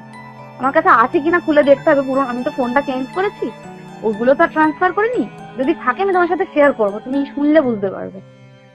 তো বা আমি মেলের অ্যাটাচমেন্টটা দেখে নেবো, আমি তোমাকে পাঠিয়ে দেবো। তুমি সেরকম হলে অ্যাটাচও করে দিতে পারো রেকর্ডিংটার সাথে, যাতে যারা শুনছে তাদের মনে হয় যে আমি মিথ্যা কথা বলছি না।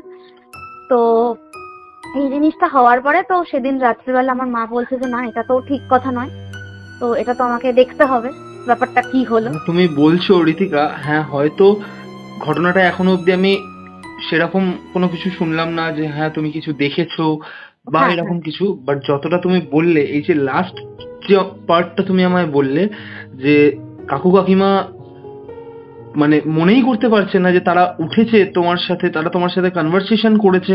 ইনফ্যাক্ট হ্যাঁ তারা যে বলেছে তোমার জেঠুর কাছে গিয়ে কথা বলবে বা জেঠুর সাথে কন্ট্যাক্ট করবে, সেটা তাদের মনেই নেই। মানে সেটা তো মনেই নেই। এটা জাস্ট স্ট্রেঞ্জ লাগলো আমার, মানে এবং ওই গুজবাম্পস দিল তোমার পোর্শনটুকু ওইটুকু রেকর্ডিং শুনে এ আমার। পুরো ব্ল্যাঙ্ক, বুঝলে? ওই যে কথা কনভারসেশনটা হয়েছে, আমার তো ফোনে রেকর্ডিংটা চলছে, ওই পোর্শনটুকু কিন্তু রেকর্ডিং এ কিচ্ছু মানে আসেনি, ওটা পুরো ব্ল্যাঙ্ক। তো তারপরে এবার আমি ভাবছি যে মানে আমার কি করা উচিত, আমার কি আরেকদিন দেখা উচিত নাকি আমার জেঠুকে জানানো উচিত, আমি বুঝতে পারছি। তো আমি সেদিনকে একটা লাস্ট ট্রাই নিয়েছি যে আজকে আমার এটা লাস্ট ট্রাই, আমি দেখবো এবং আমি কোনো লাইট জ্বালাবো না। হয়তো লাইট জ্বালালে জিনিসটা চলে যাচ্ছে, আমি লাইট জ্বালাবো না। মানে বাইরে যখন যাচ্ছি আমি নিজেই দেখবো এবং আমি কাউকে ডাকবো না, আমি রেকর্ডিংও করবো না, কিচ্ছু করবো না। আমি নিজে ফিল করবো, যদি কিছু হবে হবে। আমার হাতে তো অলরেডি একটা প্রোটেকশন দেওয়া আছে। মানে তখন না আমার মধ্যে একটা ডেসপারেট ব্যাপারটা চলে এসেছিল যে মরবো, কিন্তু আমাকে দেখতেই হবে জিনিসটা কি। মানে রীতিমতো আমাকে পাগল প্রমাণ করছে না সবার কাছে। মানে সবাই কি ভাবছে যে আমি একটা আজগুবি গল্প বলছি বা ওই জিনিসটাকে আমি টেনে আনি আবার কারোর অ্যাটেনশন পেতে চাইছি, এরকমটাই একটা মনে হচ্ছে। তো সেদিন রাত্রিবেলা আমি পড়তে বসি, পড়াশোনা নিয়েই বসি, কারণ এমনি এমনি তো বসলে আমি জানি না কনসেন্ট্রেট করতে পারবো কিনা, মনের মধ্যে একটা জিনিস চলবে। তো আমি শুরু থেকে পড়ছিলাম। আমার মনে আছে তখন 1:10, রাত্রির 1:10 বাজে। তো জাস্ট ঘড়ির একটা আওয়াজ হচ্ছে ঘরে, যেরকম নর্মাল টিক টিক আওয়াজ হয়, তো আওয়াজ হচ্ছে। তো আস্তে আস্তে ওই আওয়াজটা আমি শুনতে পাচ্ছি, মানে ঘড়ির আওয়াজের পরে ওই আওয়াজটা মানে একটা এরকম টাইপের আওয়াজ শুরু হতে হতে জিনিসটা আর কি ইন্টেন্স হয়। মানে প্রথম থেকে তাই হতো। তো জিনিসটা যখন দেখছি প্রচন্ড জোরে হচ্ছে, তখন আমি লাইট না জ্বেলে দরজাটা ছিটকিনিটা খুলে আমি জাস্ট বেরিয়ে গেছি। বেরোলাম, আমি কিচ্ছু দেখতে পাইনি। আমার জাস্ট মনে হলো যে একটা মানে হালকা একটা হাওয়া জাস্ট পাস করে গেল, ঠিক আছে, একটা হাওয়া। এবার আমি বলবো না যে তখন গরমকাল ঘুমট, সেটা নয়, ফেব্রুয়ারি মাস, ওই টাইমটাতে একটু হাওয়া টাওয়া দেয়, মানে এখন যেরকম আর কি টাইমিং, এরকমই টাইমিং ছিল, ঠিক আছে। রাতের দিকে হাওয়া টাওয়া দিচ্ছে, এবার হতে পারে ওটা সেই হাওয়াই ছিল, বাট আমি যখন বেরোলাম তখন ওই হাওয়াটা পাস করে গেল। এবার এমন কিছু ঠান্ডা ছিল না যে আমি সোয়েটার পরবো, আমি নাইট ড্রেসেই ছিলাম। এবার নাইট ড্রেস বলতে আমি নাইটি পরেছিলাম। আমি যদি কোনো টপ বা কোনো কিছু পরতাম, সেটার একটা তাও মানে জিনিসটা ছোট, হয়তো হাতায় বা টপটা যেখানে শেষ হচ্ছে সেইখানে হয়তো কোনো কিছু একটা মানে কোনো কিছুতে আটকে যাওয়ার পসিবিলিটিস আছে। বাট নাইটিরও তো একটা ফুল গাউন টাইপের হয় না, মানে শুরু থেকে শেষ অব্দি, ওটার তো মাঝখানে ওরকম কোথাও আটকে যাওয়ার কোনো পসিবিলিটিস থাকবে না। আমি যখন মানে বেরোলাম, আমি বেরিয়ে দেখলাম যে একটা হাওয়া চলে গেল, আমি বুঝলাম, কিছুটা ফিল করতে পারলাম। আমি কিচ্ছু না বলে আমি আবার পেছন দিকে ঘুরে আমি মানে ঘরের দিকে মুখ করে আমি যখন ঢুকছি, আমার মনে হলো আমার নাইটিটা কেউ একটা টেনে ধরলো। তো মানে আমি ঘরে ঢুকতে পারছি না, ঠিক আছে, এটা কিন্তু রাত্রির 1:10 ওই টাইমটাতে। যেটা টেনে ধরলে আমি ঢুকতে পারছি না। আমি জোর করে ঢোকার চেষ্টা করলাম, আমার নাইটিটা পুরো মাঝখান থেকে মানে পিঠ থেকে কোমর অব্দি এরকম 3টে আঙুল দিয়ে কেউ ছিঁড়ে দিলে যেরকম হয়, ওরকম ভাবে 3টে আঙুল দিয়ে ছিঁড়ে দেওয়া একটা জিনিস, আর পিঠে ওরকম আঁচড়ের দাগ। কি বলছো তুমি? আমি ঘরে এসে দেখলাম নাইটিটা এরকম ছেঁড়া। আমি ওটা সাথে সাথে ছবি তুলে ওই রাতের বেলায় আমি মেলে অ্যাটাচ করে, আমি যেহেতু হোয়াটসঅ্যাপ করতাম না তখন, মেলেরই হ্যাং আউট ছিল, হ্যাং আউটে আমি দেবস্মিতাকে পাঠালাম যে দেখ। আর আমি আয়নায় মানে নিজের একটা মানে হয় না, মানে একটা ছোট আয়না দিয়ে বড় আয়নায় আমি দেখলাম পিঠে একটা ওরকম দাগ। আমি কিন্তু আয়নায় কাউকে কিছু দেখতে পাইনি, রুমে এসে লাইট জ্বলে কিছু দেখতে পাইনি। এবার আমি ওই দাগটা দেখে যখন লাইটটা নেভাচ্ছি, তখন আমার বাবা উঠে বলছে, কি করছিস রাতের বেলা, নিজেই ঘুরে টুরে বেড়াস আর বলিস যে আওয়াজ শুনতে পেয়েছিস। এইটা বললো আমার বাবা। জাস্ট আমি কিচ্ছু করিনি, আমি নাইটিটা ছাড়লাম, আমি গাড়িতে গঙ্গার জল ছেটালাম। আমি জানি না কেন আমার কিছুটা মনে হলো যে তোমাকে একটা মানে হয় না খুব অপবিত্র করে দিয়ে চলে গেল, আমার এরকম একটা ফিল এলো, ঠিক আছে, আর কিচ্ছু না। কিন্তু মানে খুব মাইনর একটা ওই হয় না, মানে বেশি জোরে চুলকালে জাস্ট আমাদের যেরকম একটা আঁচড় পড়ে ওরকম একটা আঁচড়, মানে এমন নয় যে খুব ডিপ কাট রক্ত বেরোচ্ছে, ওরকম কিছু না, জাস্ট একটা 3টে নখ দিয়ে এরকম কেউ একটা আঁচড়ে দিল তো পিঠের মাঝখান থেকে কোমর অব্দি, অনেকটা লম্বা। ওই নাইটিটা ওরকম পুরো প্যাঁচ করে ছেঁড়া। তো আমি আর কিছু বলিনি, আমি জাস্ট ওটা ছবি তুলে আমি ওটা ওই দেবস্মিতাকে পাঠালাম হ্যাং আউটসে। আর ওই নাইটিটা আমি অনেকদিন রেখে দিয়েছিলাম, বাট পরে আমাকে ওই জেঠু বলেছিল যে ওটা পুড়িয়ে ফেলতে, মানে ওটা না রাখতে। তো ওই জন্য ওটা আমার কাছে নেই, থাকলে আমি তোমাকে দেখাতাম মানে জিনিসটা কিরকম ভাবে ছিঁড়েছে আর কি, খুব বাজে ভাবে ছিঁড়েছে জিনিসটা। আর দাগটা খুব হালকা একটা স্ক্র্যাচ, মানে এমন নয় যে খুব ডিপ স্ক্র্যাচ রক্ত বেরোচ্ছে, ওরকম কিছু না। আমরা ধরো একটু বেশি জোরে চুলকালে যেরকম হয় ওরকম জাস্ট একটা 3খানা নখের স্ক্র্যাচ। তো আর কিছু হয়নি সেদিনকে। আমার কেন জানি না মনে হলো আমাকে খুব একটা অপবিত্র করে দিয়ে চলে গেল। তো আমি ড্রেসটা চেঞ্জ করলাম, একটা অন্য জামা পরলাম, পরে আমি ওই একটুখানি গঙ্গা জল ছিটিয়ে ওই রাতের বেলাতেই আর কি ঠাকুরের জায়গা থেকে বের করে একটু গঙ্গা জল ছিটিয়ে আমি জাস্ট শুয়ে পড়েছি। পরের দিনকে সকালবেলা আমি জানি না কেন আমি উঠতেই পারিনি, আমি কলেজে যেতেও পারিনি। আমার মা বলছে মা নাকি আমাকে অনেকবার ডেকেছে, বাট আমি উঠতে পারিনি, কলেজেও যেতে পারিনি, এবং আমার ধুম জ্বর। তো ওই জন্য মা জোর করেনি কিছু। মানে জেনারেলি কলেজ কামাই করতাম না, মানে জেনারেলি কি হয় আমরা বেশি কলেজ যাই না, বাড়িতে থাকি, বাট আমি মানে একমাত্র ছিলাম যে ওই একদিন ছাড়া কোনোদিনই কলেজ কামাই করিনি, ওই একটা দিন ছাড়া, ওই যেদিনটা আমার জ্বর এসেছিল তাছাড়া একদিনও কলেজে অ্যাবসেন্ট করিনি। কারণ প্র্যাকটিক্যাল থাকতো, বাইরে তো ওগুলো হয় না, ওই জন্য প্র্যাকটিক্যালটা করার জন্য আমাদেরকে জোর যেতেই হতো। তো ওটা হওয়ার পরে জ্বর এলো, জ্বর আসার পরে তখন মা ওই জেঠুকে ফোন করলো। তো জেঠুর ফোনটা সুইচ অফ। এবার জানি না কি হয়েছে। এবার জেনারেলি উনি যেটা বলেন যে ওনাকে না জিজ্ঞাসা করে না যেতে ওনার কাছে, কারণ উনি অনেক সময় থাকেন না, ওনার অনেক এঙ্গেজমেন্ট থাকে, ওনার বাড়িতে অনেক পুজো টুজো থাকে, তো সব সময় তো সবাই সবকিছু ভালো এন্টিটির সাথে নিয়ে যায় না। হয়তো উনি একটা ভালো কিছু করছেন, এবার আমি হুট করে চলে গেলাম না জানিয়ে, তো ওনার ওই জিনিসটা নষ্ট হয়ে যাবে। তাই ওনার এটা স্ট্রিক্ট আর কি বলাই আছে যে আমাকে ফোন না করে আসবেন না। তো মানে হুট করে যে ওনার বাড়ি চলে যাবো সেটাও পারছি না, মানে আমার মাসিও ফোন করছে, ফোন সুইচ অফ। তো তখন কি করব এবার ওই সময়টাই ওই যে আগের দিনের যে ইনসিডেন্ট আমি বলেছিলাম যে বাবার বন্ধুর ওয়াইফ মারা গেছে, তো সেই বন্ধুরই আর কি মানে দিদিটার বিয়ে ছিল 18ই ফেব্রুয়ারি আমার মনে আছে। তো মানে ওই যেদিনটা আর কি আমার জ্বর এসছে সেই দিনকে আমার বাবার নবদ্বীপে চলে যাওয়ার কথা। মানে বেসিক্যালি আমাদের তিনজনেরই ইনভিটেশন ছিল, বাট আমার পরীক্ষা চলছিল বলে আমি যেতে পারিনি, তো বাবা শুধু একা যাবে। তো মা তখন বাবাকে বললো তুমি যখন যাচ্ছ তাহলে না হয় মানে এবারে যখন বাড়াবাড়ি হচ্ছে তাহলে তুমি মায়াপুরে গিয়ে কিছু একটা বলে ওর জন্য কিছু একটা নিয়ে এসো। ওই উনি তো ফোন ধরছেন না, না ফোন তো সুইচ অফ, মানে কিছু একটা তো করতে হবে। মানে সেদিনকে প্রবল জ্বর এবং বাবা সেদিনকে যেতেও পারিনি, মানে আমার এতটাই শরীরটা খারাপ ছিল। আর ডাক্তার দেখাতে না, ডাক্তার বলছে দেখুন যদি না কমে ওষুধ দিচ্ছি, যদি না কমে তাহলে ওই ম্যালেরিয়া ওইসব টেস্ট ফেস্ট করাতে হবে। তো এরকম বললো। এরকম বলার পরে তো নর্মালি মানে সেই দিনটাতে খুবই ভুগেছি, বন্ধুরা ফোন টোন করেছে। হ্যাঁ, এবং দেবস্মিতা ওই নাইটির ছবিটা দেখে ফোন করে বলছে যে তুই রাত বিরেতে আমাকে একটা ছেঁড়া নাইটির ছবি পাঠিয়েছিস কেন। মানে আমি তো ওকে আর জিনিসটা এক্সপ্লেন করতে পারিনি, আমি জাস্ট ছবিটা পাঠিয়েছি। ওই ছবিটা কিন্তু ওর কাছে গেছে, ঠিক আছে। এবং পরের দিনকে মাও আমাকে ছবি তুলে দিয়েছে পিঠের, যে ওই দাগটা মানে একটা ঘা মতন হয়ে গেল পিঠে হঠাৎ করে। তো তখন মানে সেই দিনকে তো বাবা যেতে পারিনি, বাবা পরের দিনকে গেছে। মানে যেদিনকে বিয়ে বেসিক্যালি তার দুদিন আগে যাওয়ার কথা ছিল, তো দুদিন আগে যেতে পারিনি, বিয়ের আগের দিন বাবা গেছে। তো ওই দিনটা রবিবার ছিল। তো গেছে এরকম, বাবা যাওয়ার পরে তখন মা বলেছে যে তুমি বিয়ে বাড়ি হয়ে যাওয়ার পরে, এবং জেঠুর ফোন কিন্তু সুইচ অফ, মানে পরের দিনকেও জেঠুকে ফোন করা হয়েছে, ফোন সুইচ অফ। এবার ওনাকে রিচ করতে পারছি না, কিছু তো একটা করতে হবে। আর আমার জ্বর কমছে না কিছুতেই, সেই মানে ওই আগের মতন যেরকম দাদা মারা যাওয়ার সময় যেরকম হচ্ছিল সেই 104 জ্বর উঠে গেছিল, মাথায় জ্বর উঠে যাচ্ছে, মানে ওই কি বলবো ওই মাথা ধোয়াতে হচ্ছে আর কি। তো সেই জিনিসটা করতে হচ্ছে। তো তখন বাবা তো বিয়ে বাড়িটা মোটেই এনজয় করতে পারিনি, মানে গেছে আর কি কোনো রকমে। তো তখন ইয়েতে গেল, ওই মায়াপুরে গেল, মায়াপুরে গিয়ে ওই একজন প্রভুকে বলে কয়ে আর কি যে এরকম এরকম হয়েছে, ওকে কিছু একটা দিন অন্তত মানে নৃসিংহ কবচ বা কিছু একটা দিন। তো ওই প্রভু যিনি আর কি উনি বললেন যে দেখুন নৃসিংহ কবচের ব্যাপারটা হচ্ছে মায়াপুরে নৃসিংহ চতুর্দশীতে নৃসিংহদেবের অভিষেক হয়, ঠিক আছে, এবং সেইটা হয় হচ্ছে প্রত্যেক বছর বুদ্ধ পূর্ণিমার আগের দিন। তো এই গরমকাল নাগাদ হয়।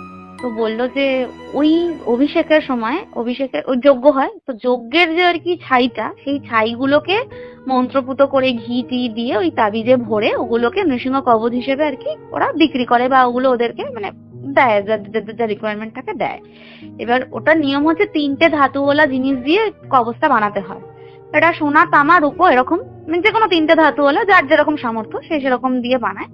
তো ওরকম ভাবে বানাতে হয়, বানিয়ে ওইটা দিয়ে পড়তে হয়।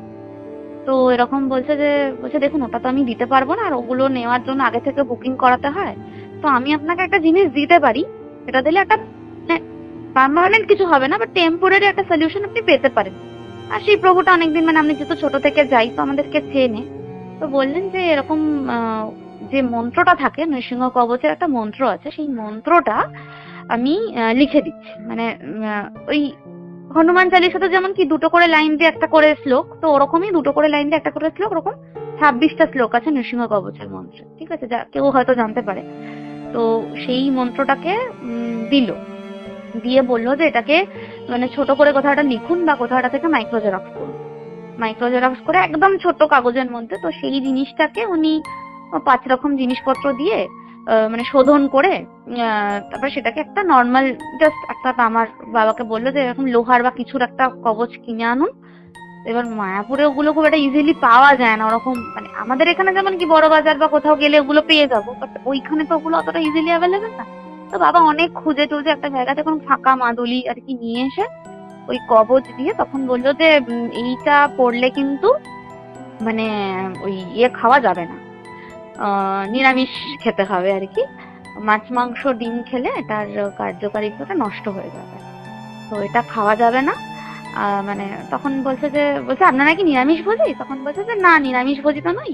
তখন বলছে দেখুন মানে মাছ মাংস কিছু আমি বাদ বাকিগুলো বলছি না, বাট মাছ মাংস ডিমটা অ্যাভয়েড করতে হবে, ঠিক আছে? মানে পেঁয়াজ রসুনও চলে না, বাট মানে মাছ মাংস ডিমটা মেন, আর যে ধারণ করছে তার তো খাওয়াও যাবে না এগুলো। তো আর বললো যে 3 দিন মানে বাড়ি থেকে বেরোনো যাবে না, এটা পরে বাড়িতেই থাকতে হবে, ঠিক আছে? আর কেউ ডাকলে ওই মানে হুটহাট করে চলে যাওয়া যাবে না, বাবা মা ছাড়া কারোর ডাকে সাড়া দেওয়া যাবে না, এইটা ওই মায়াপুরের প্রভু বলে দিলেন। তো বাবা তো ওই জিনিসটা নিয়ে মানে দিদির বউ ভাতেও বাবা যায়নি, বাবা বাড়ি চলে এসেছে। আর এই কন্টিনিউয়াসলি ওই বাদল জেঠুর ফোন মানে সুইচড অফ। তো আপাতত বলছে কোমরে এটা পরিয়ে দিতে হবে, তো কোমরে ওটা পরলাম, এবং যেদিনটা পরলাম সেদিন থেকে আর কি নিরামিষ খেতে হবে। তো আমার তো সব আর কি মানে হয়ে গেল, মাছ মাংস ডিম খাওয়া বাদ হয়ে গেল। আমার খুব একটা প্রবলেম হয়নি, কারণ ওই টাইমটাতে আমি এতটাই অসুস্থ ছিলাম, তখন আমার সুস্থ হওয়াটা বেশি ইম্পর্টেন্ট ছিল। আর দাদা চলে যাওয়ার পর থেকে সত্যি কথা বলতে মাংসটা খুব একটা আসতো না আমাদের বাড়িতে, কারণ ওই যখন মাটন হতো তখন সেই দাদা স্বপ্নে দেখাতো না যে আমার মাটনটা কোথায়, তো তারপর থেকে খুব একটা আর আসেনি। বাট ওই মাছ আর ডিমটা খেতাম, বাট ওই সেদিনের পর থেকে সেটা বাদ হয়ে গেল। তো আমি ওটা ধারণ করলাম, ওটা ধারণ করে মোটামুটি ওই বুধবার নাগাদ বাবা চলে এসেছিল। তো জেঠু গিয়ে ফোন ধরলো শুক্রবারে, জেঠুর ফোনে জেঠুকে পাওয়া গেল, ঠিক আছে? এবং ওটা পড়ার পরেও জ্বরটা হালকা হালকা আসতো, কিন্তু ওই আওয়াজ টাওয়াজ কোনো কিছু শুনিনি, আর আর কোনো কিছু হয়নি। তো জেঠু তখন মানে জেঠুকে ফোনে বলা হলো, জেঠু বললো যে আমি জ্বরে মানে হসপিটালাইজ ছিলাম, আমি বাড়িতে ছিলামই না, আমার শরীর খুব খারাপ ছিল। তো আমি ওই জন্য ফোন আমার মানে ওয়াইফকে আর কি সবাই ফোন করে বিরক্ত করছে, ওই জন্য আমি ফোনটা সুইচ অফই রেখেছিলাম, আমি বারণ করেছিলাম যে কোনো কমিউনিকেশন না করতে। তো তখন আর কি মা সবটা বলে, তো জেঠু বলে যে ওকে ইমিডিয়েটলি আমার কাছে নিয়ে আসো। তো তখন মা বলে যে তাহলে কবে নিয়ে? তখন বলছে যে কালকে শনিবার, আপনি ওকে কালকে নিয়ে আসুন। তো অলরেডি 3 দিন আর কি পেরিয়ে গেছে, মানে ওই তাবিজটা পড়া 3 দিন অব্দি বেরোনোটা বারণ না। ফার্স্টে বলেছিল জেঠু যে আজকে পারলে আজকেই নিয়ে আসুন, আমি আজকে বসছি শুক্রবার, আপনি আজকে নিয়ে আসুন। তো বললো যে তখন উনি তো বলেছেন 3 দিন বেরোনো যাবে না, তো বুধবার রাতে মানে সন্ধ্যাবেলা পড়েছে ওটা, তো বুধ বৃহস্পতি আজকে শুক্র হলে 3 দিন হয়, তাহলে দাদা কালকে নিয়ে যাই। বলছে ঠিক আছে, কালকে তাহলে ওই মানে 3টের আগে, দুপুর 3টের আগে ওকে যেভাবেই হোক আমার এখানে নিয়ে আসবেন। তো আমরা ওই 1:30টার মধ্যে পৌঁছে যাই আর কি সোদপুরে।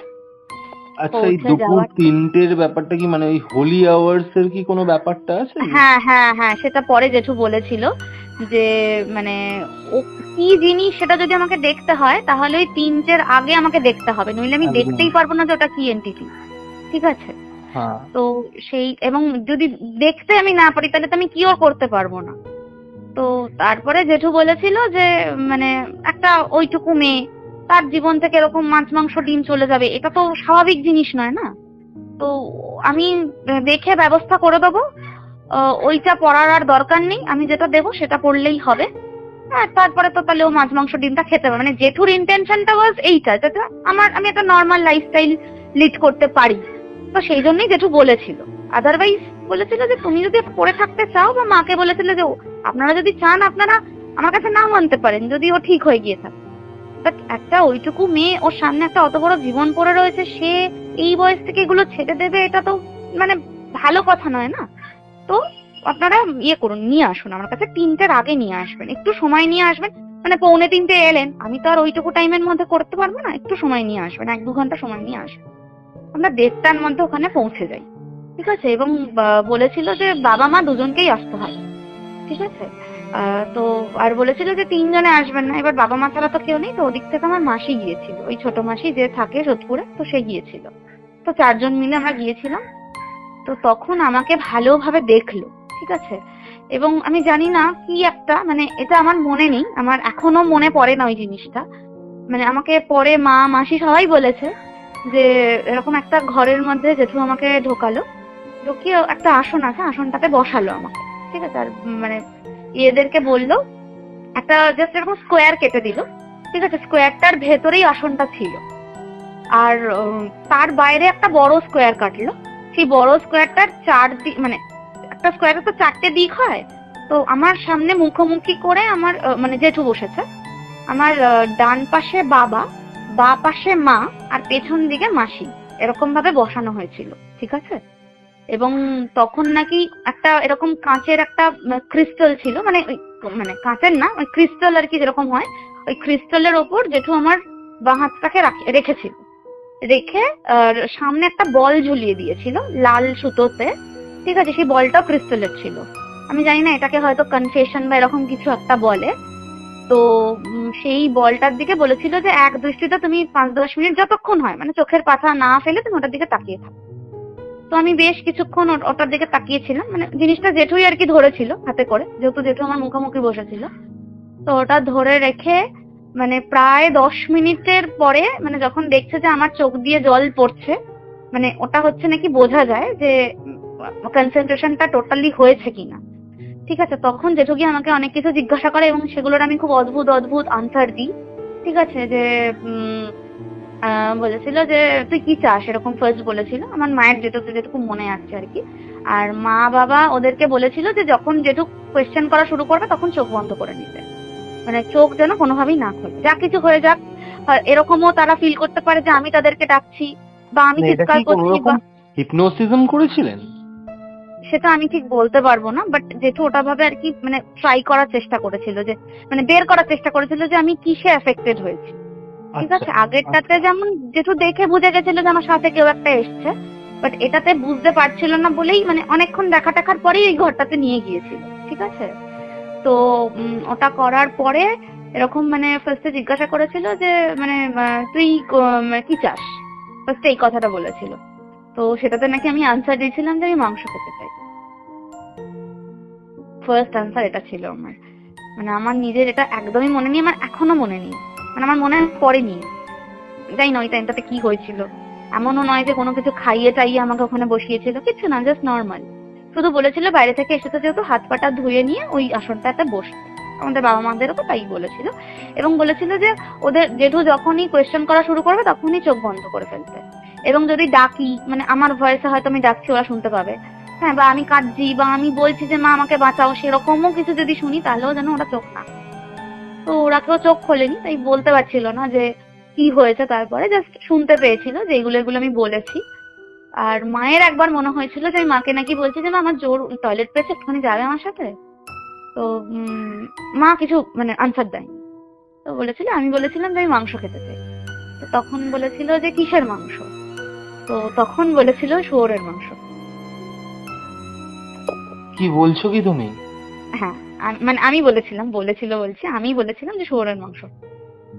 যেখানে আমি কোনোদিনও খাইও নি পর্ক, আমি ট্রাইও করিনি, আমি জানিও না কেমন খেতে। যে মানে অনেকের হয় না ট্রাই করেছে হয়তো ওটা খুব ভালো লাগে, বাট রেগুলারলি খাওয়া হয় না, তাই ওটার প্রতি একটা ক্রেভিংস, আমি কোনোদিনও ট্রাইও করিনি। তো পরে গিয়ে যেটা বলেছিল যে হাতে যেহেতু ওটা আছে এবং ওটার জন্য যেহেতু ওটা খাওয়া বারণ, তাই ওটার প্রতি হয়তো একটা ক্রেভিংস আর কি ছিল। তখন জেঠু বলেছিল যে শুধু শুয়োরের মাংস খাবি তুই, আর কিছু খাবি না? তখন আমি বলেছিলাম যে না, সাথে একটু মদ হলেও ভালো হয়। মানে খুব অদ্ভুত। হ্যাঁ, মানে খুব খুব অদ্ভুত, এটা শুনতে খুব, মানে আমার নিজেরও হাসি পেয়েছিল যে কি বলেছি আমি এগুলো। আমার But আমি নাকি অ্যাকচুয়ালি হাসি পাচ্ছে না, কারণ কথাটা তুমি বলছো মাংস খেলে ভালো হয়, আর এটার ক্রেভিংস আমি বলবো না, আমি জানি না তোমার জেঠু কেন বলেছিলেন যে এটা হ্যাঁ ক্রেভিংস, আমি বলবো না, কারণ তুমি বলেছো শুয়োরের মাংস, হ্যাঁ, সেটাই। তার না সাথে না, এটা মদ জেঠু বলছো। বলেনি, আমি বলছি যে মানে এমন নয় যে আমি অনেকদিন খাই না আমার ক্রেভিংস হচ্ছে, সেটা নয়। হুম। আমি সেটাই বলছি, মানে নর্মালি বলেছি। তখন জেঠু বলেছিল যে খাওয়াচ্ছি তোকে আমি, হ্যাঁ মদ শুয়োরের মাংস খুব ভালো করেই খাওয়াচ্ছি তোকে, জাস্ট এইটুকু বলেছিল। তারপরে বলেছিল যে সত্যি করে বল কার ক্ষতি করার জন্য এসেছিস। তখন বলেছিল যে কিছু একটা নাম টাম বলেছিল, সেটা মায়ের এক্স্যাক্টলি মনে নেই, এরকম কিছু একটা বলেছিল যে আমাকে যার জন্য পাঠিয়েছে আমি তার ক্ষতি করার জন্যই এসেছি, ঠিক আছে। তো তখন বলেছে যে তাহলে ওকে ধরেছিস কেন? বলছে সেটা কি রীতিকা নন্দী? তখন বলছে যে না, রীতিকা নন্দী নয়। তো তখন বলছে তাহলে ওকে ধরেছিস কেন? তখন বলেছিল যে ও মাঝে চলে এসেছিল। তখন বলছে কিভাবে ও মাঝে গেছে? তখন বলেছিল যে ওই মানে সেই মানে আমি নাকি আর কি কনফেস করেছিলাম এটা, যে ওই 3 মাথার মোড় দিয়ে ও হাঁটছিল, কিন্তু তখন ওর যাওয়ার কথা ছিল। ও রোজ সকালবেলা বাইক নিয়ে ওখান দিয়ে মর্নিং ওয়াকে যায়, মানে মর্নিং ওয়াকের জন্য আর কি বাইক নিয়ে বেরোয়, বাইক রেখে তারপরে হাঁটে, তারপরে আবার বাইক নিয়ে ফেরে, এরকম কিছু একটা ব্যাপার ছিল, বাইক বা স্কুটি, মানে একটা মহিলাই ছিল আর কি। তো ওকে মারার জন্য আমাকে পাঠানো হয়েছিল। তো ওইখান দিয়ে ও চলে গেছিল, তাই ওকে ধরেছি। আমি কি করে বুঝবো এটা ও নয়? তখন বলেছিল ঠিক আছে যা। তখন তারপরে বলেছিল যে কি করলে তুই যাবি? তো কিছু একটা চেয়েছিল মনে হয়, সেটা জেঠু দিয়ে দিয়েছিল, তারপরে ছেড়ে দিয়েছিল। তার মানে এটাই দাঁড়াচ্ছে যে কেউ কেউ একটা অন্য কারোর কারোর জন্য, জন্য ক্ষতি করার জন্য ব্ল্যাক ম্যাজিক করে মানে মানুষ আমাকে, কতটা স্বার্থপর হতে পারে। এক্স্যাক্টলি। এবং মাঝখানে আমি পড়ে গেছিলাম, আমার কোনো দোষই নেই, আউট অফ দ্য ব্লু আমি এটাতে এফেক্টেড হয়ে গেলাম। আমি ধরেও নিলাম যে তুমি অ্যাফেক্টেড হয়ে গেছো, যে তুমি মাঝখানে পড়েছো বলে, কিন্তু হুম। এটা যার জন্যই ছাড়া হয়েছে বা যার জন্যই করা হয়েছে, যদি হুম। সে তাকে ধরতো, হুম। তার তো আর তোমার সেই জেঠুর সাথে কোনো কন্ট্যাক্ট নেই, বা সে তো কন্ট্যাক্ট নেই। বুঝতেও পারতো না হয়তো। এবং জেঠু তো বলেই দিল যে মানে যার জন্য এটা করা হয়েছে, খুব ওই বলে না কিছু একটা বান মারা বা কিছু এরকম হ্যাঁ কিছু হ্যাঁ একটা, মানে হ্যাঁ, আমি একদম। এক্স্যাক্টলি জানি না। এবং তাকে সেটা মানে একদম মানে প্রাণে মেরে ফেলার জন্য করা হয়েছিল। যেহেতু আমার হাতে ওই জিনিসটা আছে, মানে যেটা জেঠুরই দেওয়া, ঠিক আছে, এবং আমার ওই মানে বলে এটা যারা অ্যাস্ট্রোলজি জানে বা মানে একটু পড়াশোনা করেছে তারা এটা ভালো বুঝবে, যে মানে কুম্ভ রাশি কুম্ভ লগ্ন, ঠিক আছে, এটা হচ্ছে লগন চাঁদা বলা হয়। যাদের সেম রাশি সেম লগ্ন হয় তাদেরকে লগন চাঁদা বলা হয়। তো লগন চাঁদাদের একটা অ্যাডভান্টেজ হচ্ছে এটাই, মানে হয়তো ক্ষতি হবে কিন্তু এক্সট্রিম ক্ষতিটা হওয়ার আগে কোনো একটা ভাবে বেঁচে চলে আসবো। মানে এটা আমার মানে কি বলবো, এটা নিয়েই আমি জন্মেছি, ঠিক আছে, শুধুমাত্র সেটার জোরে আমি আজকে প্রাণে বেঁচে গেছি, বা আমার কারণে অন্য একজন প্রাণে বেঁচে গেছে। একদমই তাই, আমি ওটাই ভাবছি যে আজকে তোমার সাথে তোমার জেঠুর কন্ট্যাক্ট আছে বা সে একজন হুম। রয়েছে তোমাকে সাহায্য করার জন্য, বাট আজকে যদি সেখান থেকে তুমি না পাস করতে বা তোমার ওপর যদি জিনিসটা অ্যাফেক্টেড না হতো, সেই মানুষটার ক্ষেত্রে হতে পারতো, তাহলে সেই হ্যাঁ। মানুষটার অবস্থাটা কি হতো? মানে মানুষ কতটা নিচে এবং নামতে বলছে পারে সে নিজের একটা মেয়ে, স্বার্থের জন্য। ঠিক আছে, এবং বলছে সে একটা মেয়ে, মানে আমি যদি কনসিডার করুন, এখন যদিও সবকিছু ইকুয়াল, ছেলে মেয়ের ওরকম কোনো ডিসক্রিমিনেশন নেই, বাট জেনারেলি মেয়েরা তো একটু নরম প্রকৃতিরই হয় না, মানে মেয়েদের মধ্যে তো অত একটা রাফ অ্যান্ড টাফ ব্যাপারটা নেই যে ঠিক আছে লড়ে নেবো বুঝে নেবো। মানে একটা মেয়েকে কাবু করাটা জেনারেলি খুব ইজি হয় একটা ছেলের তুলনায়, ফিজিক্যাল স্ট্রেংথের ব্যাপারে যদি তুমি বলো, হ্যাঁ, ঠিক সেটা আছে। 100 বার। তো মানে আমার জেঠু, আমি একটা কথা বলতে ভুলে গেছি, জেঠু এরকম বলেছিল যে তাহলে ওকে আঁচড়ালি কেন? বলছে যে না, ও বারবার আমাকে বাধা সৃষ্টি করছিল, ও আমাকে দেখতে চাইছিল, খুঁজতে চাইছিল, আমার এক্সিস্টেন্সটা সবাইকে জানাতে চাইছিল, সেই জন্য আমি এটা করেছি। মানে সত্যি লাস্ট তুমি যেটা বললে, আমার ওই জায়গাটা থেকে না ভীষণ ভয় লাগতে শুরু করলো। ইনফ্যাক্ট আজকে আমাদের কল রেকর্ডিং এর মাঝখানেও কলটা দুবার ইন্টারাপ্ট হয়েছে। হ্যাঁ হ্যাঁ। ঠিক আছে, কলটা দুবার ইন্টারাপ্ট হয়েছে, মাঝখানে একবার অটোমেটিক কলটা কেটে গেল, যেটা এর আগে দুদিন কিন্তু ঘটেনি। ঠিক না, আছে, এর এবং আগে আগের দুদিন আমরা অনেকক্ষণ মানে অনেকটা লেন্দি টাইম একদমই ধরে আমরা তাই, মানে কনভারসেশন একটা করেছি। একটা ছিল 2 ঘন্টা আর একটা ছিল 1 ঘন্টা। বাট 1 আজকে ঘন্টা। মানে এই যে কল রেকর্ডিংটা হয়তো আমার অডিয়েন্স শুনবে যখন, তারা হয়তো হ্যাঁ। বুঝতে পারবে না, কারণ আমি দুটো অডিওকেই মার্জ করব, করে দেন ওই জায়গাটুকুর পার্টকে আমি এডিট করব, যেহেতু হুম হুম মাঝখানে কলটা ব্রেক হয়ে গেছিল। হুম হুম হুম। তো ব্যাপারটা হচ্ছে যে আহ, আমি শুধু ভাবছি যে তুমি বলছো যে আমি মদ খাবো, মাংস খাবো, শুয়োরের হ্যাঁ মাংস খাবো। হ্যাঁ। ইনফ্যাক্ট সত্যি কি বলবো আমি জানি না, মানে আমার সেই মানুষটার কথাটা মানে আমি জাস্ট ইমাজিন করছি যে তার উপর যদি এই জিনিসটা হয়ে যেত, তাহলে হয়তো সে মারাও যেতে পারতো, কারণ আমি শুনেছি যে বান মারলে নাকি যার উপর মারা হয় সে ধীরে ধীরে ধীরে ধীরে হ্যাঁ, মানে তিলে মৃত্যুর তিলে দিকে শেষ চলে হয়ে যায়। যায়। একদমই তাই। এক্স্যাক্টলি। এবার মাঝখানে আমি পড়ে গেছিলাম বলে, মানে আমার আমার মা তো খুব কান্নাকাটি করেছে যে আমার মেয়েটার সঙ্গে বারবার এরকম কেন হচ্ছে। তখন যেটা একটা কথা, দিদি ভাই আপনি এইটা ভাবুন যে আপনি এমন একজনকে গর্ভে ধারণ করেছেন যে আজকে মানে প্রত্যক্ষ ভাবে হোক বা পরোক্ষ ভাবে হোক অন্য একজনের প্রাণ প্রাণ বাঁচাবে। বাঁচিয়েছে, একদমই তাই।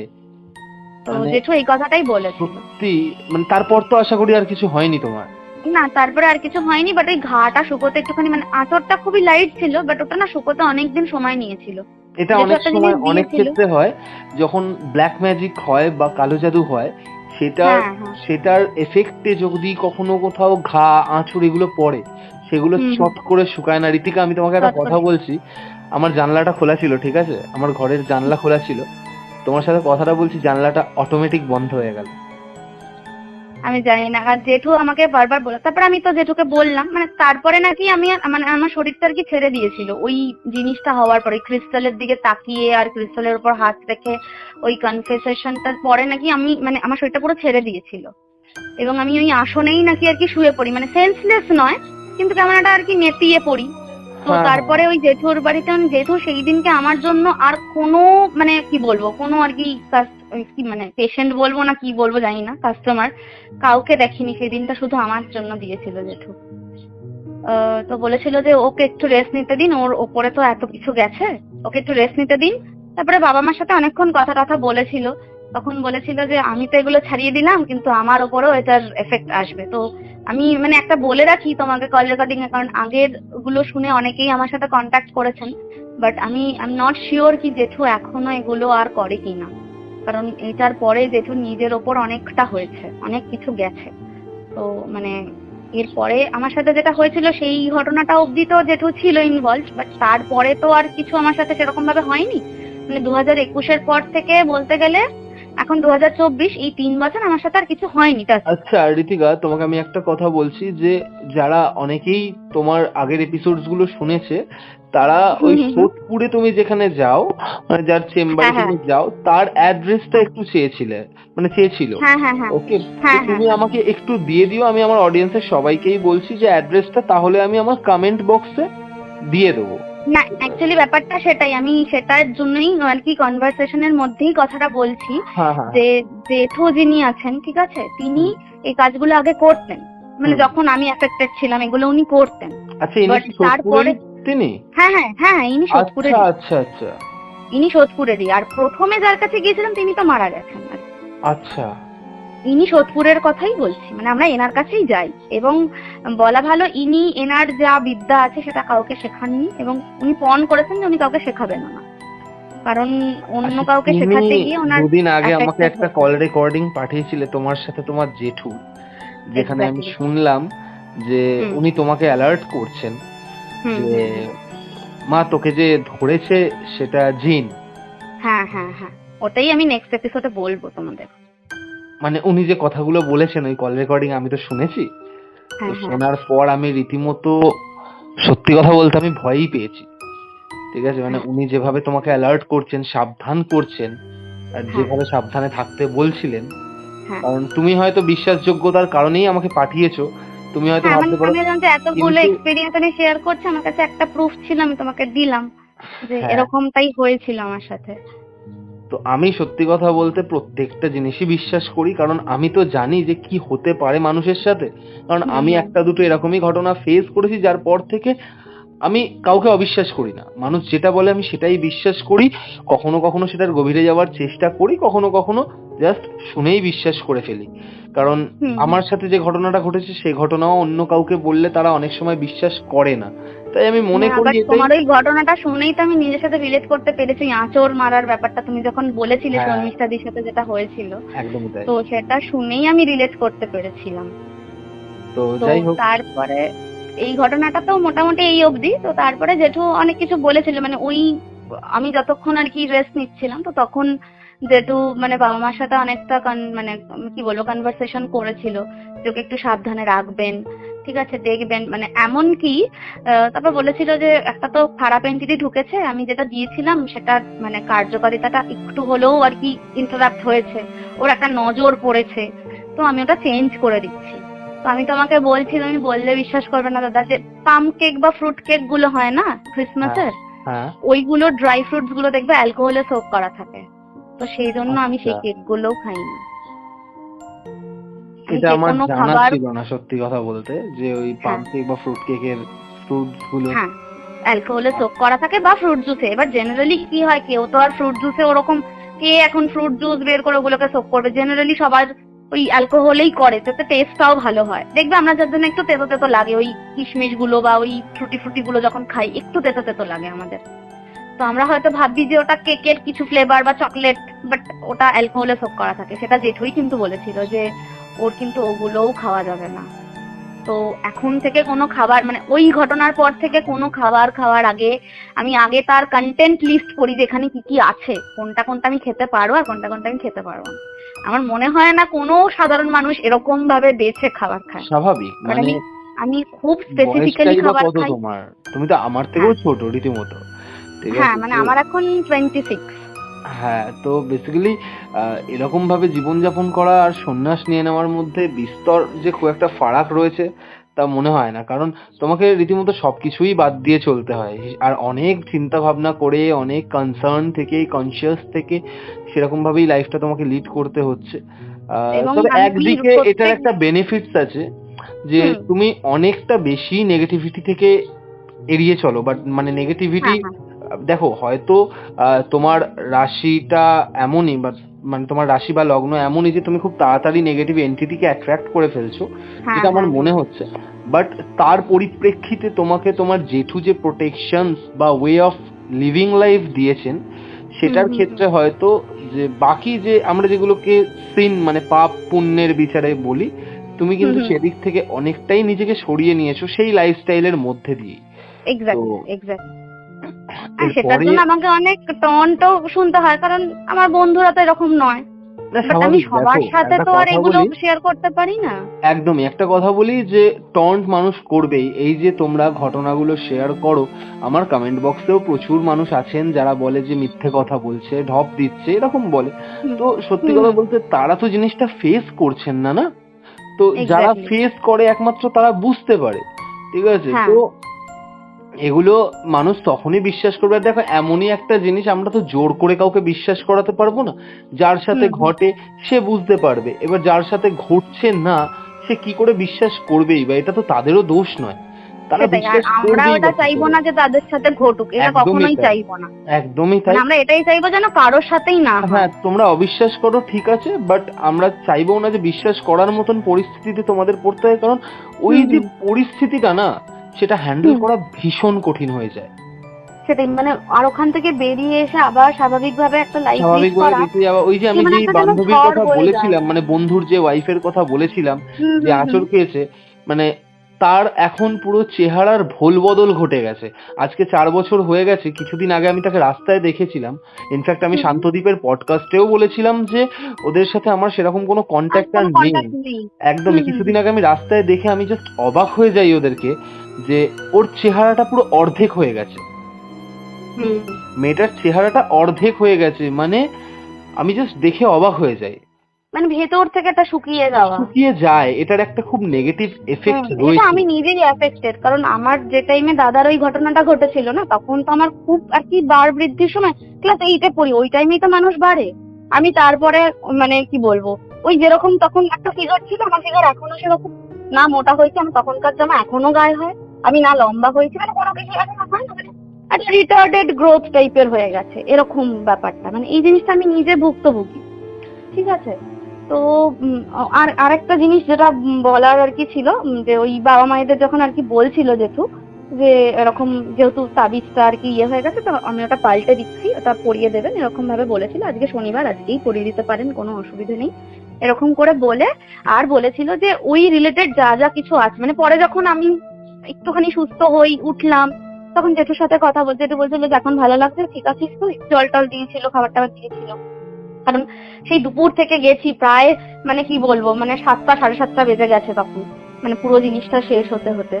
তো তখন আমাকে বলেছিল যে যে তোর কি হয়েছিল এবার আমাকে বল খুলে। মানে মায়ের কাছ থেকে তো শুনেছে, তারপর আমি বললাম যে আমি রেকর্ডও করেছি জেঠু, আমার কাছে মানে দেখো না এগুলো। তখন জেঠু বলেছিল আমি আমি বুঝে গেছি, আমার কোনো প্রমাণের দরকার নেই, আমি তোমাকে বলবো তুমি এগুলো ডিলিট করে দাও, তুমি তোমার কাছে এগুলো কিচ্ছু রেখো না। আমি সেই কারণেই তোমাকে বললাম যদি আমার কাছে থাকে, মানে আমি তো আর না, কি বলবো, এগুলো ফোন যদি থেকে এরকম তখন। বলে থাকেন তোমার জেঠু, তাহলে প্লিজ আমাকে পাঠিও না, কারণ না এই না, পাঠাও জিনিসগুলো, না। তার কারণটা হ্যাঁ, একটু হচ্ছে আমি ভয়ের খারাপ কারণে একটা। বলছি না, কারণ এই হুম, হুম, জিনিসগুলো তুমি যত পুষে রাখবে, ঠিক আছে, হ্যাঁ, মানে জানো তো নেগেটিভ এন্টিটি না কোনো একটা অবজেক্টকে চুজ করে তার মধ্যে থাকার চেষ্টা করে। হ্যাঁ, তো হ্যাঁ, সেটা না একই রকম ভাবে আবার এফেক্ট তোমাকেও করতে পারে, সামহাও আমাকেও করতে পারে। ঠিক আছে, তো তোমাকে যেমন জেঠু বলেছিল যে ডিলিট করে দাও, তো তুমি যদি ডিলিট না করে থাকো তো আমি রিকোয়েস্ট করবো যে ডিলিট করে দিও জিনিসগুলো। কারণ আমি আমি ডিলিট তো একটা করেছি, কথা আমি দেখতাম বলছি, রিসাইকেল বিনা আছে কি না না সেটা দেখি। রিসাইকেল বিনে 30 দিনের বেশি থাকে না কোনো কিছু। ও তাহলে তো ব্যাস, তাহলে তো হ্যাঁ, গেছে, আর নেই হ্যাঁ, এতদিনের তো আর একটা কথা হচ্ছে যে এই যে ডিলিট করার কথা বলছো, মানে সত্যি কথাই বলছি যে শর্মিষ্ঠার সাথে যে ঘটনাটা ঘটেছিল ওই ঘটনার প্রত্যেকটা প্রুফ আমার কাছে ছিল। আমি হ্যাঁ। এভরি মানে মার্কসের প্রত্যেকটা মানে স্ক্র্যাচ মার্কসের ফটো আমি তুলে রেখেছিলাম যখন যখন হ্যাঁ। ঘটনাগুলো ঘটেছিল। তো হ্যাঁ। বিশ্বাস করবে না, 2020টা হয়তো অনেকের খারাপ গিয়েছিল, প্রত্যেকটা মানুষেরই খুব খারাপ গিয়েছিল, কিন্তু হ্যাঁ, আমার হ্যাঁ। আমার খুব ভালো কাটছিল।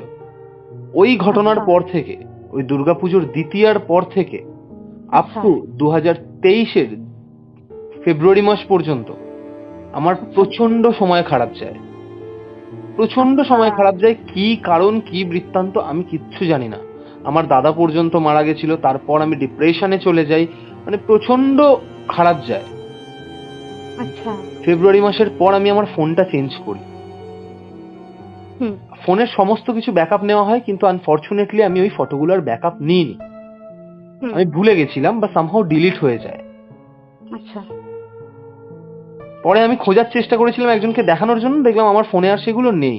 আমি মানে আমার যে আরো 2-3 জন বন্ধু ছিল তাদের কাছে তো পাঠানো ছিল সেগুলো, তো তারাও আমাকে বললো যে না, ওদের কাছে ওরা অনেকদিন আগেই সেগুলো ডিলিট করে দিয়েছে, তো আমি আর পাইনি। তো আমার মনে হয় তারপর থেকে আমার হয়তো ব্যাড লাকটা কেটে যায়।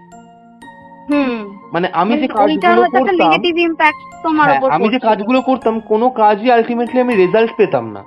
এটা আমি পরে রিয়েলাইজ করলাম যে ওই ফেব্রুয়ারি মাসের পর থেকে যখন লাইফের ফেজটা চেঞ্জ হতে শুরু করলো। আমি জানি না এটার সাথে ওই ঘটনার কোনো যোগসূত্র আছে কিনা, বাট তারপরেও কোথাও না কোথাও আমার মনে হয় যে কিছু একটা হয়তো ইঙ্গিত বা কোনো একটা কানেকশন থেকেই যায়, যেখানে আমার মনে হয় না এই সমস্ত জিনিসের প্রুফ মানে লোককে দেখানোর জন্য বা আদার্স লোককে বিশ্বাস করানোর জন্য রেখে দেওয়ার কোনো দরকার আছে। কারণ এইগুলো না ওই নেগেটিভ এন্টিটিসকে আরো অ্যাট্রাক্ট করে, আরো বেশি টানে, আরো ক্যারি ফরওয়ার্ড করে জিনিসটাকে। একদমই তাই। হয়তো রয়ে গেছে, বাট ওর একটা মায়া তো জিনিসটার উপর থাকছে না, কারণ ওর একটা প্রুফ তুমি তুলে রাখছো।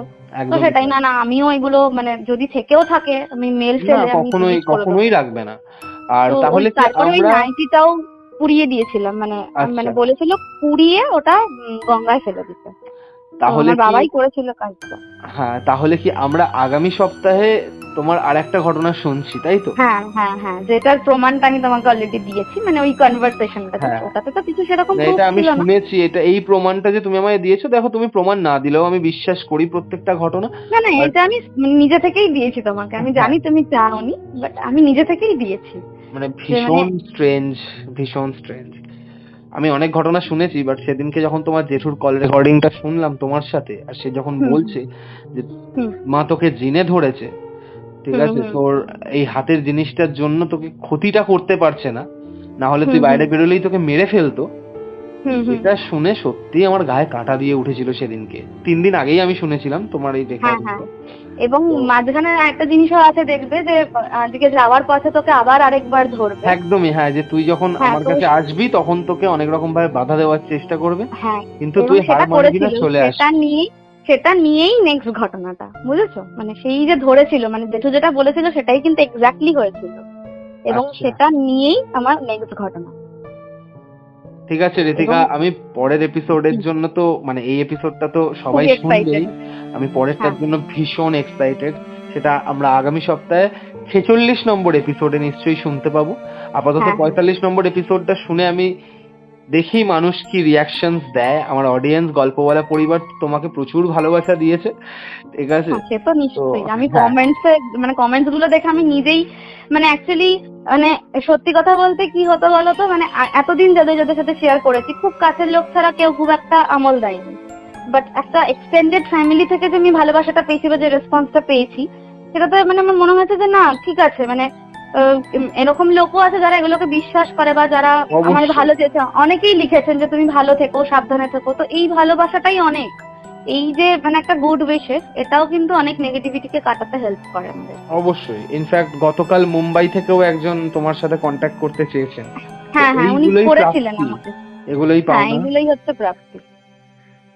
ঠিক আছে ঋতিকা, আজকের মতো তাহলে আমরা এখানে শেষ করছি। আগামী সপ্তাহে আবারও তোমার একটা মানে তোমার জীবনে ঘটে যাওয়া যে সব থেকে আমার মনে হচ্ছে যে সেই ঘটনাটাই হয়তো এপিক হতে চলেছে। আমি জানি না কেন আমার কনসিয়াস মাইন্ড এটাই বলছে যে সেই ঘটনাটা হয়তো তোমার সব থেকে মানে ভয়ানক ঘটনাটা হয়তো তুমি এখনো শেয়ার করোনি আমাদের সাথে, তো সেটাই হয়তো হতে চলেছে। তো দেখা হচ্ছে তোমার সাথে নেক্সট এপিসোডে আবার। থ্যাংক ইউ সো মাচ আজকের এপিসোডের ঘটনাটা শেয়ার করার জন্য। না না, থ্যাংক ইউ তোমাকে আমাকে এই এক্সপোজারটা দেওয়ার জন্য।